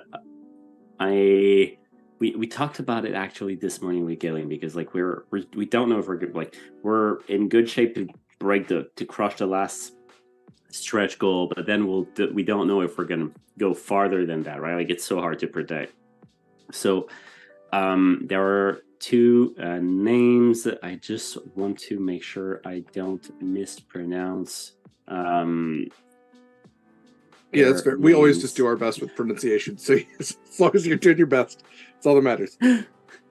But yeah, like okay, here we go. So there's Matteo Suteri. He's an incredible designer from Italy. He's made the Breach, which is like a very cool breathless game of it's got like some sci-fi horror themes in there about like explorations and like through portals of other dimensions and whatever. Like the guy is like absolutely brilliant, and I'd love to like have him on board. So and he actually reached out saying like, hey, if you want more stretch goals, like we should talk. So he's a good awesome friend, and I'd love to add him to the team. And we also well, I'm not going to say the name because we haven't reached out to him yet, but we've got like other people. That is okay. Yeah, don't want to jinx it or anything. Yeah, don't want to jinx it, and also don't want to say a name and that person's like, what? They haven't talked to me. So, but totally we have ideas of other creators we'd like to get in. But one thing that I'd like to do is have like late pledges be available through BackerKit. So maybe we'll have like more generous stretch goals in that point in time, and just say, well, like this is more like casual crowdfunding over time as the game develops, and at some point we're going to close the late pledges and say, okay, this book needs to ship, so that's it, that's how much we're going to get. And maybe we'll have some additional stretch goals after the end of the campaign over there, but still need to figure out the details. But yeah, like at the very least, Matteo is someone I'd like to bring to the team. Very cool. We did have one question, which I actually think was addressed in chat, but just to kind of give you an opportunity to answer as well. Is Stoneburner friendly for people who do not have a deep lore of knowledge of D&D? Oh yeah, like most definitely. Like the game doesn't assume that, like, even though it is condensed, it still doesn't assume that you know anything about role-playing games in general. We still go through the concept of like, okay, here are players, here's the game moderator, and here are the expectations for each role, right? So you don't need mechanical knowledge from any RPG. and you also don't need any kind of like deep lore knowledge from D&D whatsoever. You like have the basic kind of like knowledge that you need to have in terms of lore is like, well, if you know a bit about Lord of the Rings, like that's a pretty good basis to go to. But just assume that like in this universe, all kind of like fantasy cultures exist and live everywhere, and like you will like enter this dwarven settlement, and you're gonna see like orc miners like with dwarves and whatever all working alongside. Like one of my main character in my story with my table is like this like elfic like engineer that's like helping everyone in the settlement and whatnot. So like it's kind of like that. If you have like a basic idea of like what fantasy looks like in your head, that's all you need to do to play. Awesome. Yeah, much to your point, if you have a general concept, I think, of fantasy dwarves, which I would actually even argue you could probably play this game as, like you were saying, as almost anything. You could play this game as humans. You could play this game, they are styled more towards dwarves, but hey, maybe you have just short, stout, shield-bearing elves. No one's going to stop you. Your imagination No. is the only thing. So yeah, I think any understanding, base understanding of dwarven kind of dwarves in fantasy is what I want to say is Yeah, where you want to go. But yeah, no, I think that's a base structure. Yeah. yeah. But yeah, no, I think that this sets apart from D&D. There absolutely have been third-party D&D stuff that have put dwarves in space. There was Mage Hand Press's Dark Matter, but even having read that, I very much appreciate where your lore has kind of centered itself and kind of has stretched out to these other points while also not filling in all the gaps. Because Dark Matter very much kind of set everybody in their certain places. It felt very Star Trek-esque. I like what you're doing. I like the inspirations that you pulled from, again, The Expanse and Doom and Firefly, and these gritty, out in the stars, sweating in a spacesuit kind of inspirations. Yeah, Um, no, there's so much to say about sci-fi, and like just giving glimpses like in anything that things can just like create so many cool stories. And also, before I forget, the philosophies things that you mentioned that you really like, I would highly recommend you check out Cairn by Yochai Ga. So okay. it's a NSR game, and the book actually starts with like similar like a philosophy page, which is where I took inspiration for writing mine. Because I like when I read this, I was like, this is interesting because I'm reading what the designer's thought process into making this game. This is a bit of like designer notes. It's like, okay, like this is what this whole book is going to revolve around. And I thought it was a really cool concept. So Karen is one of the inspiration for Stoneburner. It's like in the credits and everything, but it's a great, very great book, very great game. Yeah, I typically like to ask game creators what their ideal version of a game looks like, but I feel like you've made it very clear with the philosophy that you stated with the chat that we've had here, that there's no perfect way to play this, that it really does lend itself to whoever is sitting and rolling the dice at the time. I think there's a real beauty to that. And yes, much to a point that you made earlier, I do want to shout out, this is very beginner friendly. You give a mini glossary for what you're talking about when it comes to dice. You describe what a player is, what a GM is. You give, and I always like to shout this out, you give descriptions of content warnings, safety tools. I think that needs to be in every game. It's a shame that it's not, but I'm glad that you put it in there. You give GM guidelines, player guidelines, and then again, all of the tables. You don't need to know anything besides generally what is a dwarf, what is space, what is sci-fi, and you just get to go from there and make your own thing. And there's a really cool aspect to just that freedom that you've given to it. And sometimes it's about like taking what's in there and just like giving your own interpretation to it. There are some things in the tables that we just never explain. We're just like, they're there and they're never cited anywhere else in the book. It's just like, deal with it. Like it's a weird name. Give it some definition. Make it your own. Figure out what it means to you. Yeah, exactly. The other thing I wanted to shout out was your Firelights jam, which I believe is going on right now. So it's your Metroidvania solo game. Let's see. Eva wrote me something really nice. Firelights is a Metroidvania-inspired solo game about exploration, discovery, and challenges. The game jam, encouraging designers to write and publish games based on the Firelight system on itch.io, runs through the end of this month. So I wanted to shout that out. If you'd like to say any more about Firelights, about the jam that's going on. But I otherwise highly encourage people to check that out. Yeah, so it's the Firelights is this little trifold pamphlet that you can print at home, and it includes like all the rules to be able to play a game that is highly inspired by Hollow Knight and Ori and the Blind Forest and Princess Mononoke. So it is very much this. It's a very cool little like thing that only uses like very accessible like gameplay tools. Is you basically need like a standard deck of cards, 6-sided dice, and a notepad, and that's it. You need the game, and you that's all you need to play. So you can usually find all that stuff around somewhere in your house, and you can like enjoy this little experience of like crossing. Like you're basically like the a spirit farer like that is living in a world where souls are trapped and they cannot cross through the other side, and you kind of like you have to reignite those beacons and things like that. But that was the original game, and as always, like I took the system, put it out there, and said, if you like it, do whatever you want with it. It's open license, just make something cool, and I'll help you boost it because I like what people are making. And so we organized the Firelights Jam earlier this year. There are 154 people who have joined it so far. There are almost 50 entries, 50 games that have been designed using this rule set.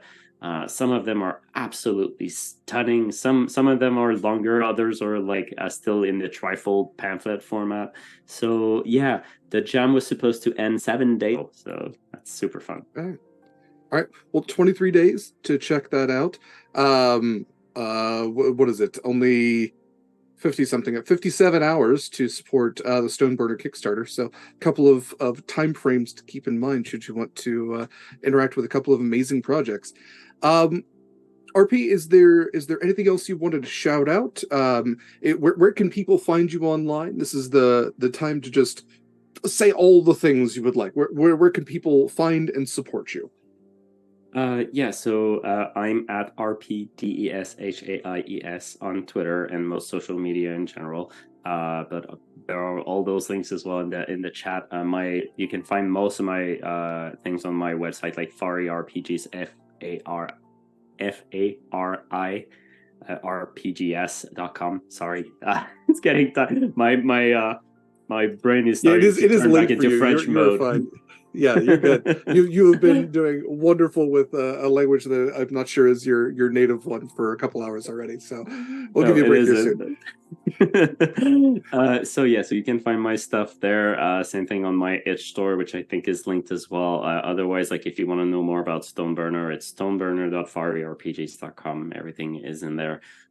Also, big shout out to Galen Pigeot. He's the co-creator of Stoneburner. He isn't there today, but honestly, he's everywhere in that book, not just in the art, but also in the lore, in the table, in the mechanics. He's like, he's an amazing creator, a great collaborator, partner. So yeah, definitely check his stuff out. So he's on Twitter, GPigeot,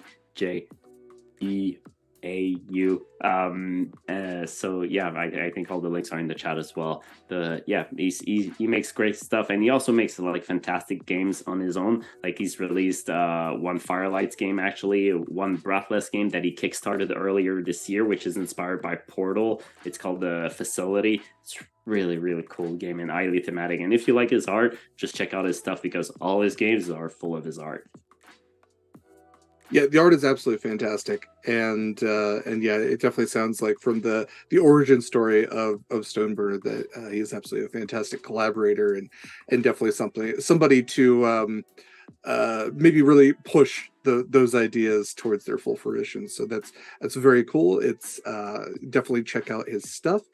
And definitely check out RP and check out Stoneburner and check out the Firelights jam as well. There's a lot of really cool stuff out there, all connected to our wonderful guests today, and you really can't go wrong in any direction. Check out Breathless, which sounds really cool as well. RP, thank you so much for joining us today. Before I get to the sword and key business, anything else that you wanted to talk about? Anything else that you wanted to share? Shout out. I just want to make sure that we leave no stone burner unturned. No, I think that's it. The only thing I'd add is thanks, a huge thanks to you, huge thanks to Eva, which we cannot see on the stream, but Yes. like you both have been amazing, and thank you so much for having organized this and helping me spread the word about this game. It is things like that that really go a long way for a campaign. Like, there are no big companies behind this campaign. It's just me and Galen, and we're just two people, and that's it. That, like, we're just doing our best to try to get the word out, and it's because of things like this stream that we're able to talk about the passion that we have for this project. So it is me who has to thank you so much. The pleasure is absolutely all ours. Really appreciate you sharing this game with us and letting us chat about it. Like I said 100 times already, I'll say it 101. It's a very cool concept. You have executed it excellently, and I'm very excited to see the finished product and show it off even more. Because there's nothing cooler that I've seen lately than just the concept of space dwarves fighting space demons in a space mine. Okay, well, as we go to sign off, I do want to shout out a couple other things. If you have enjoyed this chat, Sword and Tea, we do have a couple other Sword and Teas coming up in the relatively near future. We have Haunted Table Games discussing the Triangle Agency on Saturday, June 17th at 9 a.m. Pacific. We also have Sword and Tea with Jason Cordova from The Gauntlet discussing public access and other works on July 8th at 10 a.m. Pacific. And for other sword and key kind of stuff, on this coming Thursday, which would be the next thing, is our Fraying Threads campaign, which is an Invisible Sun campaign GM'd by the wonderful Mayor. That is at 4 p.m. Pacific. Other stuff. We have the podcast Monster Crush, which comes out every other week. So our last episode came out on the 30th. Our next episode will be coming out on Mother's Day on the 14th. So that's a great thing. If you are somebody who likes smooching monsters, definitely check that out on Mother's Day. Horizon's Call, our Oceanic TTRPG 5e based campaign, will be returning on the 27th of May. So definitely get hyped for that. And our other games, such as Ryutama, are playing every Sunday. Brindlewood Bay just premiered this past Sunday and is playing bi-weekly, so it will return on the 21st. So definitely check out all of those games and more on Sword and Key. You can always follow Sword and Key on Twitter. It's sword_and_key. We are also... I was going to say, we do have an Instagram. We just haven't really posted there much. You can always join our Discord as well. If you enjoy chats like these, we do have a designated channel for Sword and Tea, where you can ask questions of creators and also suggest games you would like to see discussed in the future, as well as chat about all the other games and all the other stuff, and maybe just, we have a food channel if that's something that you want to talk about. But yeah, definitely feel free to join our Discord. I believe that is it. I guess I'll shout out myself. If you want to follow me personally, my Twitter is dsword16. And I am actually the co-host of the podcast Monster Crush. So if you enjoy smooching monsters, definitely check that out wherever podcasts are found. Otherwise, that is it for us at Sword and Key and from Sword and Tea. So again, thank you to everyone in our audience for joining us. Thank you for your wonderful questions. Thank you for your interest in Stoneburner, for your support of Stoneburner and all the other projects connected to our wonderful guest. We're gonna let RP get some rest, considering he's in the Eastern time zone. But I'm just gonna make sure that I got a ping that it's not for me. Otherwise, have a great night. Take care of yourselves, and we will see you again very soon. Thank you, everybody.